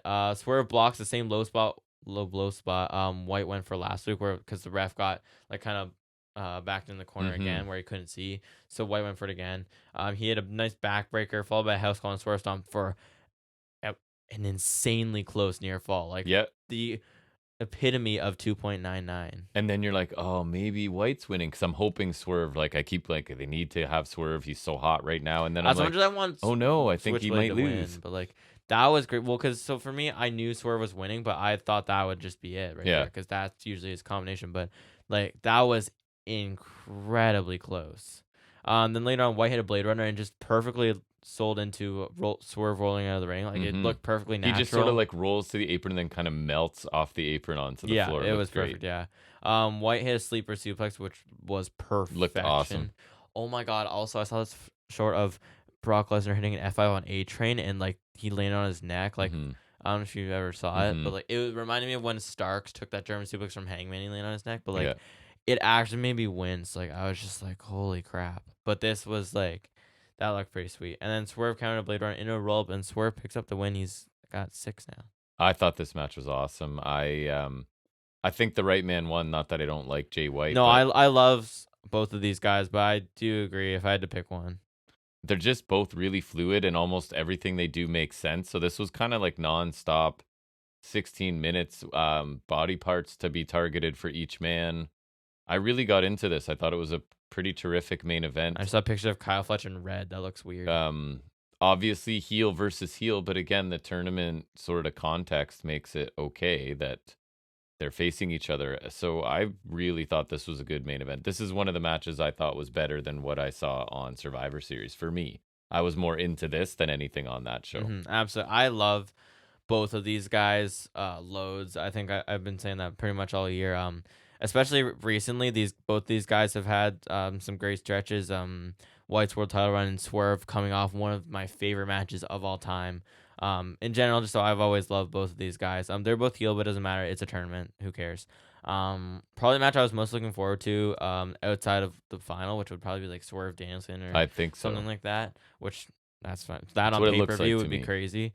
Probably my favorite match of the tournament so far. I agree. From what we've seen, obviously. Nice in ring story with White going after Swerve's injured shoulder and arm. Action really picked up towards the end. That near fall was phenomenal. It Like was. White, like you said before, is the master of the near fall kick out. He's really good. Just like that genuinely got me. And Kurt I Angle knew who was winning. Kurt Angle was amazing at that too. Yeah. Absolute last second there. I'm disappointed White's losing again so soon because I'm worried that we're gonna get into the rut of now White losing is normal. He's that guy that's almost there. Right. Yeah. Like I really like that For he now. didn't lose until MJF, but hopefully this is like his one last. Because in theory, if he only loses this match and Swerve doesn't lose, Swerve can win the thing, and White can still be okay. Yeah. That's my hope. But I'm glad at least it's Swerve getting that rub from him. Roll up one makes sense in here. I guess it's better than a draw because it came close. Yeah. I thought that's as soon as they announced we're at 15 minutes with 5 minutes, I'm like, oh, this is the draw. Yeah, and actually it'd be a smart time to through. use it. Yeah, credit to them for going through with the finish here. Yep. That's it. Oh, right. Overall thoughts. Opener, I liked. Eddie Kingston promo, I liked. Sting stuff, no. Briscoe Roosh, yes. Tony Storm stuff, wasn't a fan of. MJF was good. Wardlow, don't need it. The trios match better than I expected, right? Women's match fine. Christian good. Main event awesome. Enjoyable show. I'm gonna go with a B plus. Just a couple minuses along the way to maybe keep it from that A range, but really good. So a B plus for me this week. Yeah, I think another really good show. The Continental Classic's really helping us out, at least from the in-ring standpoint, because it's just a really good pool of guys that's just guaranteed to be something good. I thought the opener was really strong. I enjoyed that. Briscoe Roosh was also really nice. I really liked that one. The main event was really nice. That's my favorite tournament match so far. Two guys I absolutely love right now. Two of my favorites, just period, currently. Yeah. So that was really fun. And I thought Eddie Kingston had a really, really great little promo there. I thought that was an underrated highlight of the show. Christian was obviously a gem as well, and MJF's promo was also good. Only detractors are probably a pointless Tony Storm segment, a pointless women's match, Sting and Ric Flair, and Wardlow's squash that served no purpose. And also, I forgot, the trios match over-delivered. Not that it was amazing, but it was better than I thought it would be. Generally a good show. B plus. It does fall short of last week, but I think we're still in a good spot. Yep. Me too. I like as the tournament's going on. Yeah. All right, so that's going to wrap up our Dynamite review. We'll move into a little bit of audio-based trivia again this week in a segment we like to call Off the Top of His Head.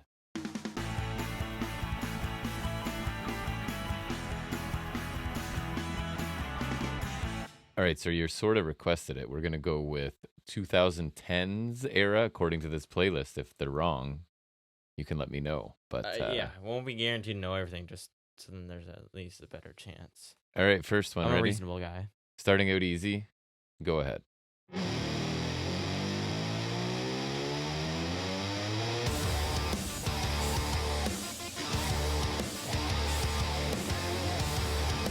All right, you know Pretty that. sure that one's always gonna be ingrained in my brain.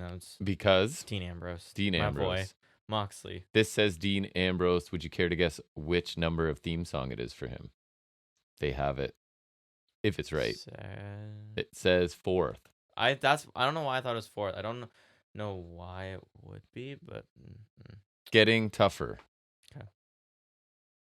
I hope. Anyways. I've heard this before. He's not sure.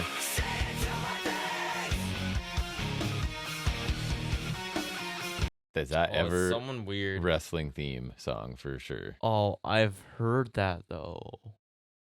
I'm sure you have. No longer employed with the company. I thought he was going to be a bigger deal than he was based off Alex of his. Riley? Yes. Based off of his look. I don't know why that came to me. That's I weird. do not know why. That is I knew it was someone like kind of Okay.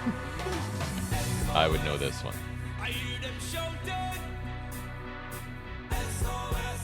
All right. One's classic. That's Kofi's. That's correct. Indeed. That one's like it's kind of there's a caveat there because he used it before the 2010s, but he also used it in the 2010s, so it's like depends on. They have it as his first theme. It is, yeah, for sure. This is this person's 4th Kingston, theme, Jamaica. apparently. You know this one, obviously. the right one. Yeah. Who's that? Bautista. That is correct. I know he had like his first theme, or the theme he had before this was like similar but different. I'd be surprised if this was fourth theme. Maybe they're counting like Deacon Batista and Leviathan or something. I don't know. Deacon Batista, yeah. There's your deep pull for the day. One of my favorites. We'll see which version this is though when the beat drops.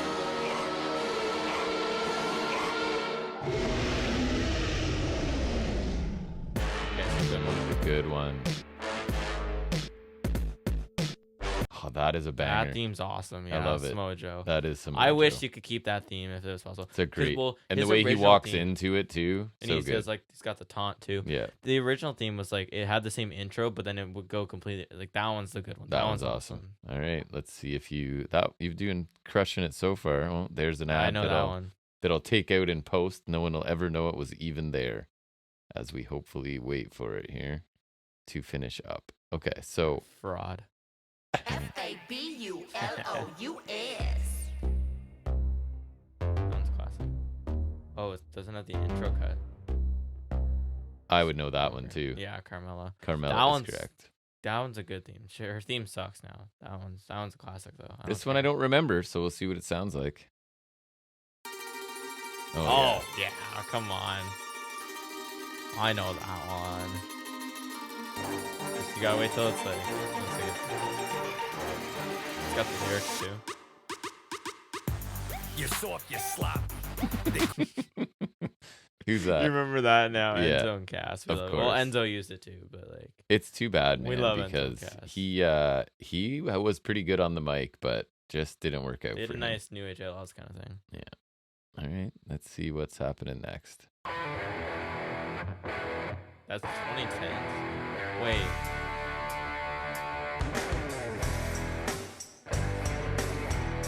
Who is that? It's Cactus Jack. Right. So I what? don't know how that applies. Maybe it's like a newer theme. I don't know, but like I Was only he know around in the 2K. 2010s for a bit? Cactus Jack. Yeah. I don't think Like even so. as like like for Maybe. a couple weeks Maybe or whatever. it's like a revised theme. Like that's not the theme he actually used because I know it's Cactus. Like you know how they put on the network how they take out music and like yeah. maybe it's one of those things. I don't know, but I do know that one at least. Let's see if you know this one.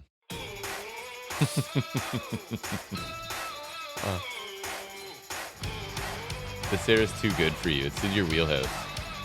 Although I would get that too. Well, you Who's could that? just pick more obscure ones. You know what I mean? Like, I'm trying. Who's that or one? you got to like Curie one. Sami Zayn. That one's a classic too. Yeah, it's easy. He has. That one's a good one though. It's. You know already? I thought this would be a hard one. We are the old men in the sky.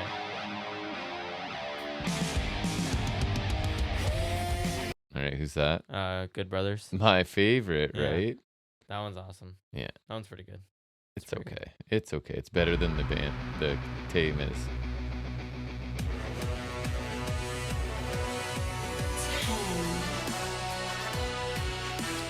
You know I that love one. Ty Dillinger. That one's Immediate. a good theme too. Ty Dillinger. I love Ty Dillinger. He is. We love Ty Dillinger. He definitely had his time, right? Hey, if the North American title was around back then, Ty Dillinger, baby. Be perfect. He's North American, so.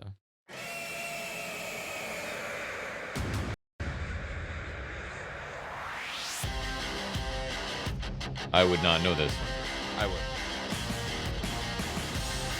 That is? Page. Yeah, very good. Sorry, yeah. That one's all right. Oh, here's a little more obscure, I feel Okay. like. I'm hoping. Yeah, challenge me. Nope. Not that. That's People a come to challenge. Canada. People do come to Canada. They Technically, that's true. Yeah. I don't know what it's a commercial. We're just gonna talk Okay. right through it with interesting conversation. I am. But here you Interesting go. Conversation is my middle name. It's done. Oh, he knows but doesn't know.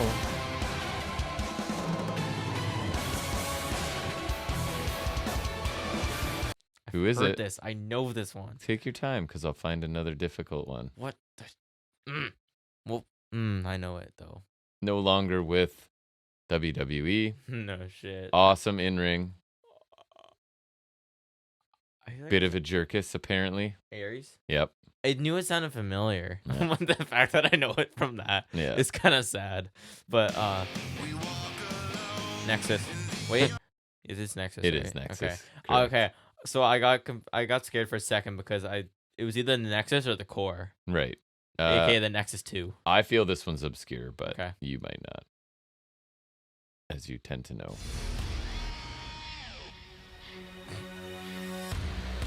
You gotta let it play for a little. Now I know. Yep. What an all-timer. As soon as it's not like most girls. Nia Jax. Correct. I don't know why they didn't keep that thing. That's definitely an all-timer, and there's no sarcasm here. Okay, here's a stumper. Okay, I feel like. okay. I feel like. Yeah. I believe. Not a stumper?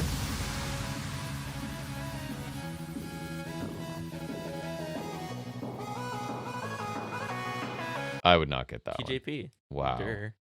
Why? Like, 2K. is it the video gaming part Partially, but also I remember TJP. of it? Yes, of course you do. He dabbed. He did dab. He was dabbing in 2016. He was. Yeah. Absolutely. Here you go. That's how I remember. Good luck. Okay. You've done this one before. Oh, I have. Did you get it? Last time I didn't. 'Cause I knew it. So It was one of the ones where I heard it. It's a rapid delivery Pete. it Right? is rapid delivery. Pete. Rich Swan. Rich It Swan. is That's Rich a good one Swan. though. I know because the first time it was one of the ones like Aries or outside where it's like I know I've heard it, but like I don't remember. So the first time you did stump me with that one, yeah. All right. That's your let's memory see. slipping, pal. I'll try and find a couple more that Okay. are going to be a challenge for you. Let's see about this one. I would actually get this one. I think you said that.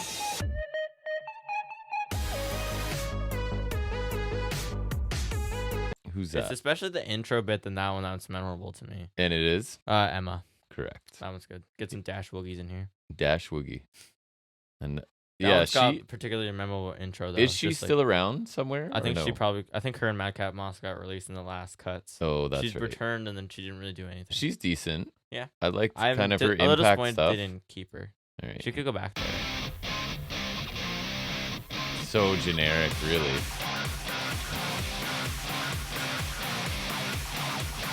Wait till wait. Right. There's Yeah. So that is Charlotte. definitely. They changed hers though, and it's not as good. That one's better actually. Surprisingly. Once they hit the flare stuff, you know it's her. But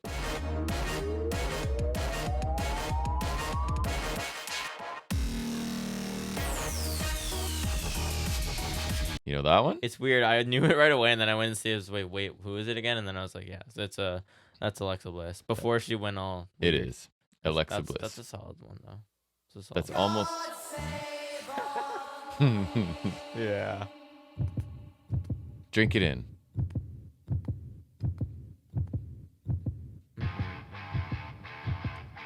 Who's that one? Barrett.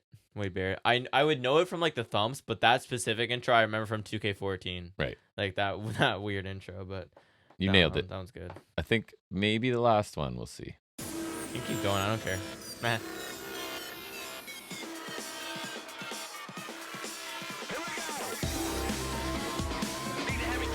It's my boy. Neville. Neville's correct. You're Okay, Neville. get this one. Just keep trying. Okay. To stump you for Yeah. one. Oh. I got it. Oh, he looks confused, ladies and gentlemen. We may have gotten him, and that's when we're stopping.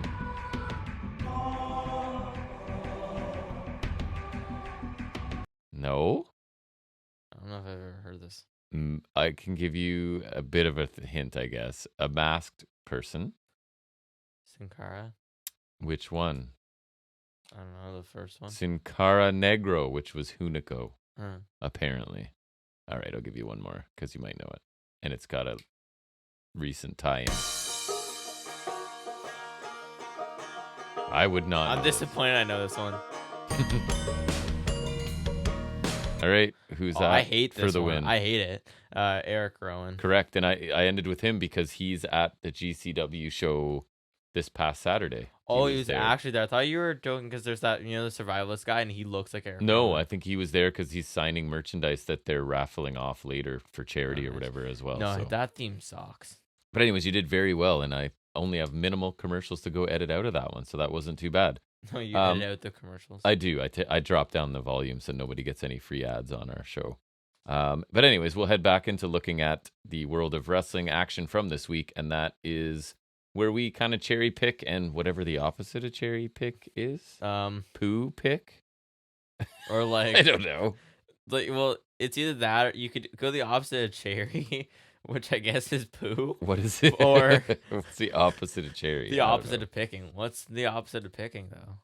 This is what we have to figure out. We should have thought of this before, because I Yeah. don't know. But anyways, we call it Highspots and Restholds.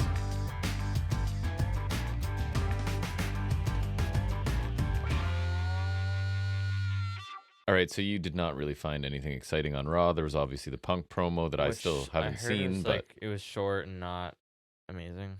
I didn't check it out. I think I saw like a few seconds of it on a clip somewhere, but I don't know, nothing I really care about. He doesn't get a ton of Randall oxygen Keith from was us if we whatever don't. either. Yeah, so I did watch NXT as I always do. I think you saw little bits and parts of it. I know I saw something. I just don't remember what it was. I like the opening tag match. We got the family retaining against the Carrillo and Garza. I don't think they have a team name actually at this point, but it was a 13-minute match. I thought They could be the Mexican Wolves instead of the American Wolves because they got the same.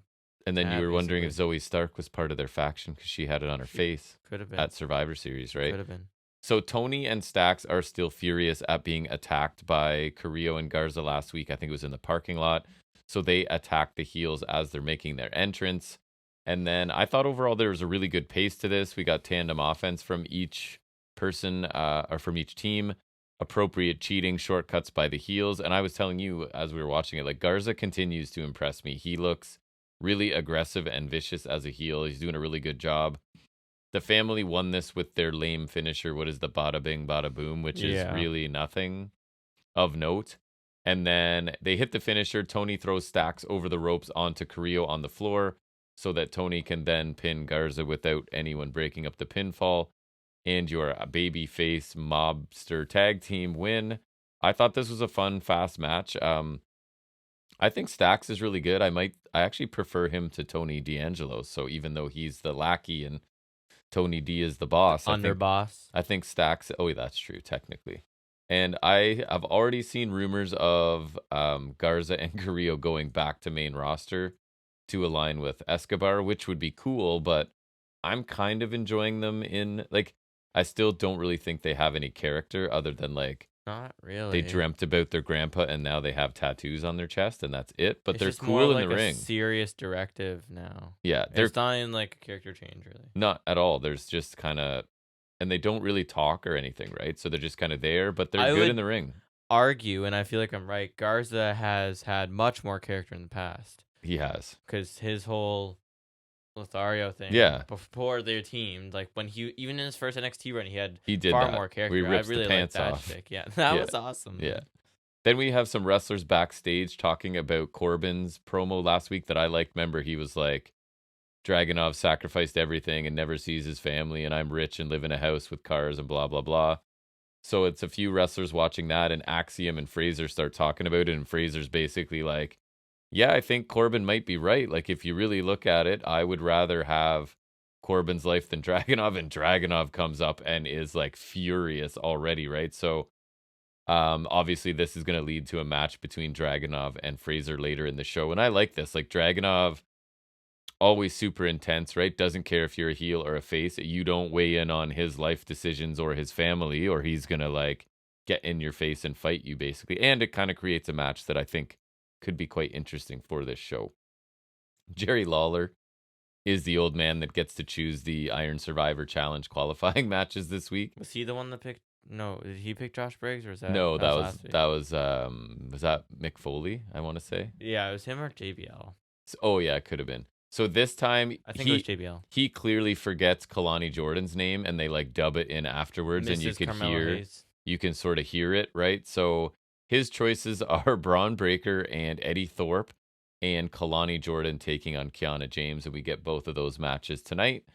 And then throughout the show, you get a vignette each for Gargano, Reed, and Grimes, just sort of reminding us of their North American title runs and anything else they want to say. All really good little segments. Nothing I'm going to go over. They were sort of scattered throughout the show ahead of the main event, where they all take on Wesley for a shot at the North American title. It's not even specified if they even get a shot. It's just if Wesley wins, he gets Wesley a shot. gets a shot. They Not never sure if even- anyone else does. Yeah, they never even said that anyone else will get a shot. Right.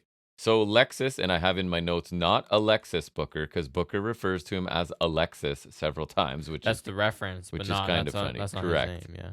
So Lexus King walks up to Briggs and Jensen backstage and basically tells Briggs that the only reason he beat Mello last week was because of King's sort of distraction and involvement. King then sort of turns his attention to Jensen and points out that nobody was choosing him for any qualifying matches. So Briggs, is kind of trying to defend Jensen, and it basically volunteers Jensen to face Lexus King on this show.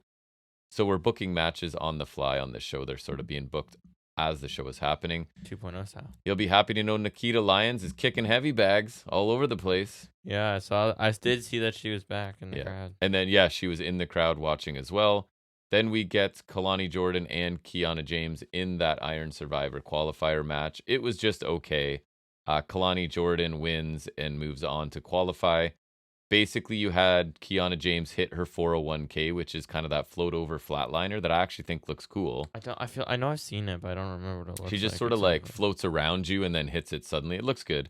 But Roxanne Perez, who is sort of viewing this like she's now unhinged and obsessed with Kiana James, she starts clanging the ring bell that distracts James, and then Jordan hits a kick to the head and her split-legged moonsault to win after 10 minutes. Kind of spoiled it because they were trying not to show Perez there, but the crowd started chanting Roxy, especially one guy in the crowd I could see, so you kind of knew she was there. I will say Kalani Jordan seems to have connected with the crowd and has some potential as a babyface, I think. The match was fine, no glaring errors. The finish furthers the Kiana James. I just saw a Perez Rampage stuff, clip so. of Anna Jane Saraya hitting a horrible combo on Stylander. Jesus, just not good. Not good. Alpha Academy are backstage. Gable ends up challenging Metaphor to a 6-person mixed tag team match. Probably because him, Otis, and Maxine Dupree. No, Tozawa, I guess. I believe so. So Metaphor in a segment later accept it with nothing super interesting out of that, but that match will happen. Jakara doesn't wrestle. I don't think so. Then NXT Anonymous, we get a video showing Lexus King. So Trick Williams is like about to head into whatever area he was attacked in, and Lexus King is sort of hiding behind some equipment and follows Trick into the room. So it actually leads me to believe it wasn't King, because we don't see King actually attack Trick. You just see him follow him in, so it feels like... And the other thing is, like, how many weeks did it take for them to realize that they had this footage, and why did it take the anonymous person to leak it? Wouldn't NXT officials think to consult their own security camera footage, right? Wouldn't they want to get on that real fast? Right, so it's kind of weird. Maybe Ollie's still here and he's hacking. He's not a politician anymore. Or it's script. Okay. All right. Because it's been almost a month now, and they're just like, hey, we got security footage of this now. Took us this long to find the VHS tape that's shoved in the back somewhere. So anyways, obviously, now the push on this show is people going, oh, it looks like it was Lexus King, so it wasn't Mello, which leads me to believe it probably was Mello, but we'll see. Chase U, we get our answer. We find out what the scandal is that everybody else seems to know enough about to like boycott the school or whatever. And all it is, it's a press conference, and Chase has gambling debts and the university as at risk. So I've generally enjoyed the mid-card sort of goofy storylines with Chase U, but this one's not working for me. I did find it was funny. It was a callback because he Duke looks Hudson at him. Did gamble. That's that was his. Remember the 2.0 thing, and you hated it. And that was the only funny part when he says gambling. He actually kind of turns his head and looks at Duke Hudson. So that I had this interesting thought in my head. I thought it was funny that they mentioned that they're in loads of debt the same day that Grimes happens to show up. Ooh. I'm not saying this anything, but just worth noting. He could take over and run the university like a redneck style. Might be that would be kind of funny, yeah. And it'd also be interesting because he had a feud with Duke Hudson when he was gambling. Remember, that's when he got shaved and crap. Oh, right. Look at me remembering this. This is a bit of a miss for me. I don't like it's out of nowhere, and I don't know how this is at all consistent with anything Chase has done. But anyways, Braun Breaker beat Eddie Thorpe in their Iron Survivor Challenge qualifying match. Again, just okay. Thorpe had taped up ribs from something. He faced one of the. Didn't he face Dempsey last week or something? No, and then he got beat up afterwards. I believe that's I correct. think that's what it was. And I think this was the match where Breaker had him in what they called a torture rack, but it was like the worst torture rack ever because Eddie Thorpe's on his side and not really on his back at all. It looked almost comfortable, like he's just kind of hanging out up there. Breaker ends up winning with a spear to the damaged midsection. Pretty quick match. Thorpe's just a guy to me. Like, I'm not sure what they need to do with him, but but they need to do something with him to like freshen him up or change him or give him something. But anyways, Dragunov did face Fraser in a pretty fun 6-minute match. 2 H-bombs that looked good. Like he hit one and then decided not to pin him and hit another one. I would love a longer match between these two, but I get it. The story as told doesn't need more than this. Like Dragunov's a dominant champion. Fraser's like a mid-card kind of dude who said things he shouldn't have said, so he faced his comeuppance pretty quickly here. I feel like I'm seeing flickers of heel Nathan Fraser coming. That'd be weird. It would be weird, but he also, like Eddie Thorpe, needs something. Yeah, it's worth a shot. He at least has more potential because I think he's pretty awesome in the ring, whereas Thorpe, I'm kind of mediocre, tepid on his in-ring work. Standing elbow drop, so I have no time for him. Right. Corbin, I thought this was funny. After the match, Corbin appears on the Tron and basically says something like, I thought I'd communicate with you the same way your family does on a screen, which I thought was pretty funny. And then another pretty brutal. Another really good promo where basically, and it might be the exact line, but it's something like, the title is the only thing that Dragunov has, and it's the only thing that Corbin is missing, which I thought was, like, That's nice. I like that. Corbin's not winning, but I think he's doing a really good job of, like, because Dragunov can now show up like ready to kill this guy, right? Because Corbin's just keeps going at his family and making fun of the fact that he lives across the world from his family and stuff. So I thought it was cool. Which is a weird choice, but then we get he is doing that. Go from good to cheesy. It's a Carmen Petrovich vignette, and it's like her identity is 3rd degree black belt. Here's her with swords. Here's her honestly kicking. Sounds like Tai Conti with a sword. It was kind of silly. It is kind of like that actually. I'm not impressed so far. We'll get to that in a little bit. So Gacy, did you see where he's cutting promos from now? Because it's him in weird locations. He's under the ring as a match is like happening above him. Okay. He says a bunch of stuff, including something about he may know who his enemy is. He's not saying a ton of substance, but it's like a promo on the roof of the building, a promo underneath the ring. I don't know. Sure. Fine. Ariana Grace beat Carmen Petrovich in a basic. They gave these 2 9 minutes, which didn't seem necessary to me. That's more than Escobar and Dragon Lee. Right. Very good point. So Petrovich is in control. Grace does one of those spots in the corner where the ref gets pulled in between and she sort of leans over top and eye gouges. And then do you know what Ariana Grace's finisher is? I feel like I do, but I don't remember. It's the Wasteland. Oh, the Wade Slam? The Wade Slam, yes. Yeah. That takes me back. I forget what podcast that was. I think, wasn't it John and Way? I think it was Smart Wrestling Fan, maybe, where somebody called it the Wade Slam. The Wade Slam. It's funny because that makes perfect sense. So this is the match where Gacy comes out from under the ring and he steals the ring bell and runs away. And the stupidest thing. Who steals a ring bell? But even dumber than that is Vic Joseph goes something like, the poor timekeeper could lose his job for this. What in what universe? Because he's sitting there minding his own business and some weird guy comes from under the ring, steals the bell and runs away. You're gonna get fired because you can't ring the bell. Like, just so stupid. Who steals a ring bell? So stupid. It was funny though. So yeah, this was 2 inexperienced wrestlers given 9 minutes. So it's kind of what you would expect. I don't find Petrovich believable. It's kind of like, I've said it before, maybe she could kill everyone in real life, but when it comes to like... Well, yeah, because she has a sword. It comes to fakening up her martial arts, I'm not buying it so far. Right, because that's a tricky part. And Grace's character work is good, and I think she's okay in the ring, but good character she's got going. Lexis King ended up defeating Jensen in that match in 8 minutes, again, as long as Dragon Lee and Escobar. So Carmelo Hayes was in a little segment before saying that he had to go handle some business. So he storms out to the ring, making a big display of wanting to challenge Lexis King. So Josh Briggs kind of gets a hold of Carmelo to stop him from getting in the ring. I think it was like distraction for Jensen. King hits the coronation, which is that twisting, I don't know. I saw that he didn't do it draping, which I thought helped at least. I continue to be unimpressed with him. I thought his selling was pretty good in this, and that's really the only thing I noticed. The rest of him is pretty boring, kind of like Thorpe. His in-ring stuff is just kind of there, and it's not really interesting me. I actually thought Jensen looked better in this match than Lexis King. That's not good. Maybe Jensen's getting better.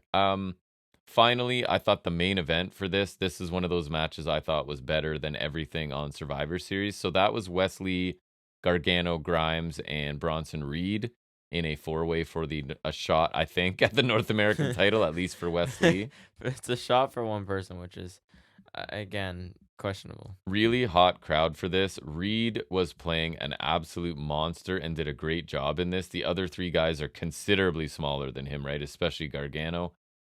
He hit a crazy looking Death Valley driver to Wes Lee. He hit a follow-away slam to all 3 of them at the same time.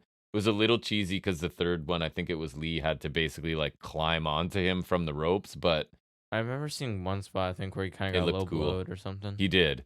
So it's kind of like everyone tries to work together against Reed at the beginning. And then as the match goes on, it's kind of like everybody takes a shot separately. Reed then is out for a while, and all the 3 smaller guys kind of they put on a show, a lot of good action there. Then Reed comes back and dominates again. You get Ivar running down from main roster, all the way from main roster. Because he's feuding with Reed. Right, so he's basically, and that was cool because it looks like Reed is just going to kill everybody, and then Ivar sort of comes and they're brawling to take him out of the match a little bit. We get Grimes hits a really nice cave-in to Gargano, but Lee hits an immediate cardiac kick to Grimes and ends up pinning Grimes to win here. I thought Reed came out of this looking amazing. Everybody got their stuff in and looked pretty impressive in this.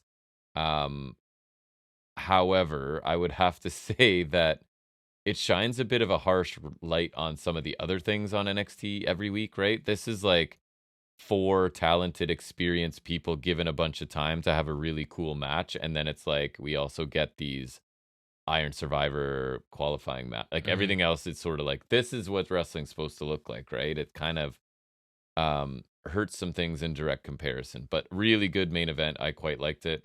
And then the show ends with Perez and Kiana James continuing to brawl in the parking lot as security try to pull them apart. And I think there was supposed to be a spine buster by Kiana James onto the hood of a car, but it did not end up looking very impactful.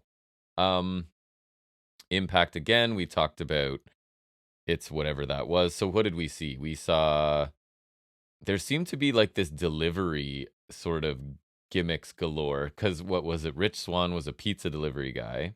I don't know if you saw it, but Rapid Delivery Pete. Jody Threat was a mail carrier. I saw a bit of her because she had the interaction with Swan. And then whoever the guy was that came out with, who was the reporter, and then somebody was carrying newspapers. Sabin and whoever the guy was there. So another, and yeah, see, so I don't know. It's just so hokey and cheesy, and maybe it's fun. I don't know, but I really didn't want to get into it. Maybe it's fun. So I didn't watch it. I did watch a little ROH. I can tell you that there's no reason to watch this show as far as I can tell. And I know I like wrestling, other than but Athena, but she's not. There's no stories of substance. I was telling you, I could barely remember. Oh, it's Billy Starks, and Lexi Nair is now like a character, not just a commentator. But it's just like feels like random match. There's not a lot of storyline. It's like you're getting what was the title match we were watching? Kingston against Big Shotty. Oh, it's like their version of an eliminator. It's called Proving Ground. So just, and then I also watched a little bit of NWA, fell asleep really quickly because I was watching it late at night. And okay, but like, it'd be hard not to fall asleep. I think I was watching Mims take on somebody. Anyways, and then I also tried to check out MLW, where Alexander Hammerstone is back. Because remember, there's all this speculation he's been off TV. Didn't he have issues with them or something? He did, and it looks like he's back now as part of like a really big faction that I don't even remember who everybody was in. Is it the World Titan thingy? Could be. I'm not sure who was in it. There's some weird like federation in It was a there. lot of people in it. I don't know. I don't follow them. So I fell asleep pretty quickly on that one too. So I don't know. It was not a banner week for me watching other stuff. I didn't get very far before falling asleep. And then SmackDown just kind of happened as we were coming down here, so we don't have any thoughts on that. Yeah, it was just Randy Orton signed to SmackDown so he can fight the Bloodline. And go to Raw whenever he wants. I guess. And probably, because I was brand split. saying to you now, you thought Jay and Roman was boring. We'll get ready for Randy and Roman at the Rumble. Right. So. Amazing. Yay. And I guess that'll bring us to our final segment. You've got a little bit of an update from the world of wrestling figures and such this week. So we like to call that Figuring It Out with Jack. All right. Tell me about it. What do you got? Anything cool? Anything cool?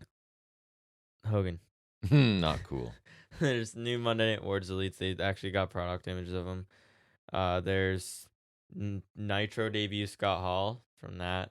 Right. There's post heel turn Hulk Hogan, like right after the whole third man thing. Mm-hmm. Like, so he's like got black, but he's not like full Hollywood yet. So that one's kind of interesting, I guess. Nope. Nothing about him is interesting. Sorry, disagree. Agree to disagree. Well, it's kind of neat. Nope. It's got that new torso and whatever. That looks more like. But that torso is attached to Hulk Hogan's head. That it is. So no. There's also mid-90s Undertaker, which it's hard to get like a better image of it, but like it looks really good. The Taker is really good. It's like 97 Taker or something. It looks really good. Then there's Austin. The main draw is Hogan. Obviously, I'll get the Hogan. You will not. The Build-A-Figure is Nitro debut Luger, which is cool. They're starting to do Build-A-Figures that are like actual things instead of like, because most. Wait, is that Nitro debut Luger when he was back from WWE and on the same night or whatever it was? That's cool. Yeah. And so they're doing like actual Build-A-Figures now, where it's like not just the suited torso and whatever. Like, because they did British Bulldog, 99 Bulldog, Jeans Bulldog. They did virtual. So then they showed renders for Series 3 of the Monday Night Wars, I think, because they got both guys of Harlem Heat. There's a black one, and there's blue. And you want to guess who the Build-A-Figure is? So think it's like Monday Night Wars era. Like, pick someone like not huge from there, but just someone like he was around a lot. I use around a bit. I don't know. You would never guess. I will never guess. It's the Disciple. Oh my god. I thought he was actually figuring line, so he's a Build-A-Figure. I'm like, what? Hulk Hogan was like, if you want to do a millionth figure of me, you got to do my buddy, brother. Yeah, one of Ed Leslie's menu gimmicks. I mean, they've put out a Zodiac figure somehow, so yeah. Now we just need the Booty Man. Yes, that would be bold. That would be bold. Then we got Monday Night Wars Ultimate Brett. I don't know when this is specifically from, but it's a pretty basic looking Brett. Like, it looks good. Just looks basic. It does. The heads look really weird. Like, they cannot nail a Brett scan, but they look like this looks really good with the sunglasses on. It does. But then you take it off, and it's just like, if you look at that yelling, the head scan especially, it just looks strange. Then there's Roddy Piper from, I want to say WCW, just based on the haircut and the shirts. Looks like WCW Piper. I don't know. That's pretty basic look. And then they showed Coliseum Collection. And there's new basics. There's Cena, Cody from, I think, maybe the Rumble, Mr. T from WCW. So, like, ref Mr. T for some reason. Ashanti, Adonis. Those are okay. Then there's... He's still got a job, eh? Mm-hmm. So there's B-Fab, who's in the other series. Well, because she's... Series 144. Kurt Angle. There's Karrion Kross with hair, which he just looks bad. I just think the head looks big and flat. Just the torso doesn't look good either. His head does look flat. It just looks bad. Then there's Warrior and Rey Mysterio. The Chase Warrior has no tassels on the boots. I think that's so cursed for some reason. Like, just compared to, like, that looks normal. Yes. And then, because I remember I saw it, and I was just like, something looks weird about that. And then it hit me. I was just like, what the hell? He's missing. It doesn't make sense to me. Then they got these 3 basics. They're champions basics. They're Reigns, Rock, and Lesnar. They've all got like belts that are like good. There's Roman with the Universal title, the blue Universal title with the Roman side plates. Brock has the WWE title with his side plates, and then the Rock has the Brahma Bull title, which is only in Elite 100. So that's actually worth getting. Would you call it the blue Universal title? I just said that. Oh, I thought you said blue Universal. I corrected myself. Oh. Then we have new 2-packs. There's Michaels and Bulldog from. I was hoping it'd be the one night only ones where Shawn Michaels decided to win the European title from the British Bulldog in the UK, even though he dedicated the win to his cancer sister. Right. But it is not. 'cause it's got the Winged Eagle belt. Then there's Lashley and Lesnar from the Rumble, and Lashley's in the white, so that's nice. And Basics got the new articulations, so that's good. And then there's Ronda and Liv from I think Extreme Rules, which we love that match dearly. Then Elite 107. Now I can switch over to ringside because they got better images. It's just they don't cover everything. I think when it's like a store exclusive, since it doesn't apply to them, they don't post it. But okay, let's see. Okay, Elite 107. What are we dealing with? There's Solo Sikoa from War Games in the All Red. They've made him chunkier this time because he's not super skinny. Weird. But this is better. Trust. Yeah. Because they made him way too slim last time. It was weird. There's Old Man Taker from Raw 30, I think. I guess. Because that's what you want. Yeah.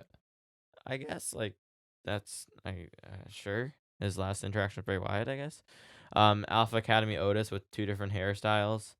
There's the slick back, and then there's that one. Right. So that's cool because we're getting interchangeable hair now. As we need more NXT people, we got Cora Jade. Yeah, we do. I guess.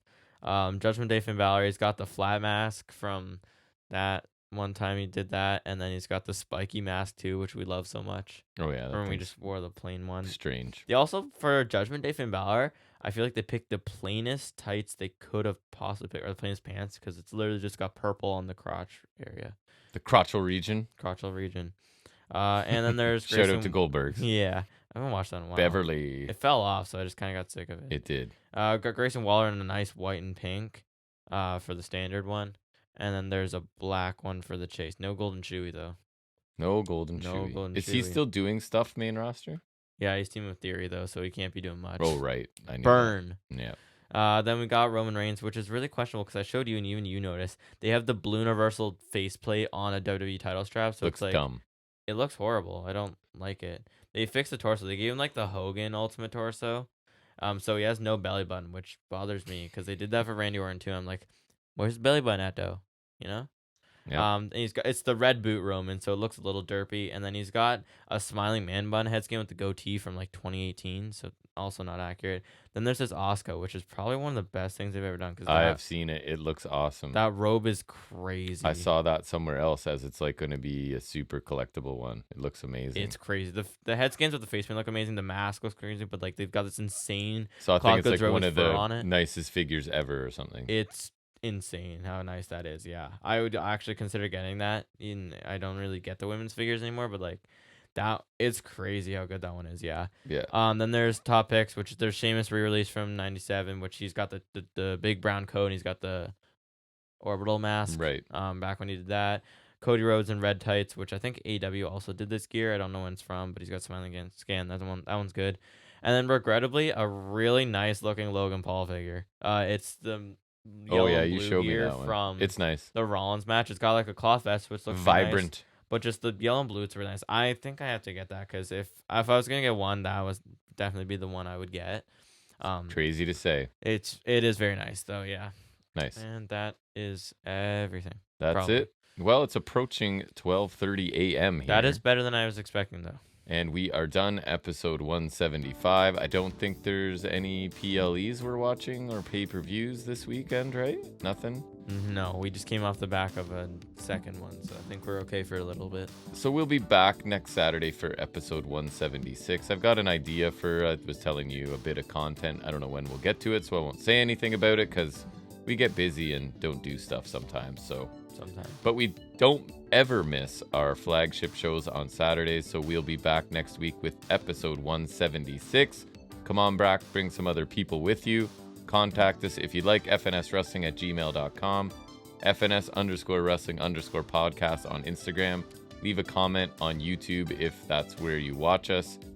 And we look forward to being back with you next week. And until then, everybody, take care.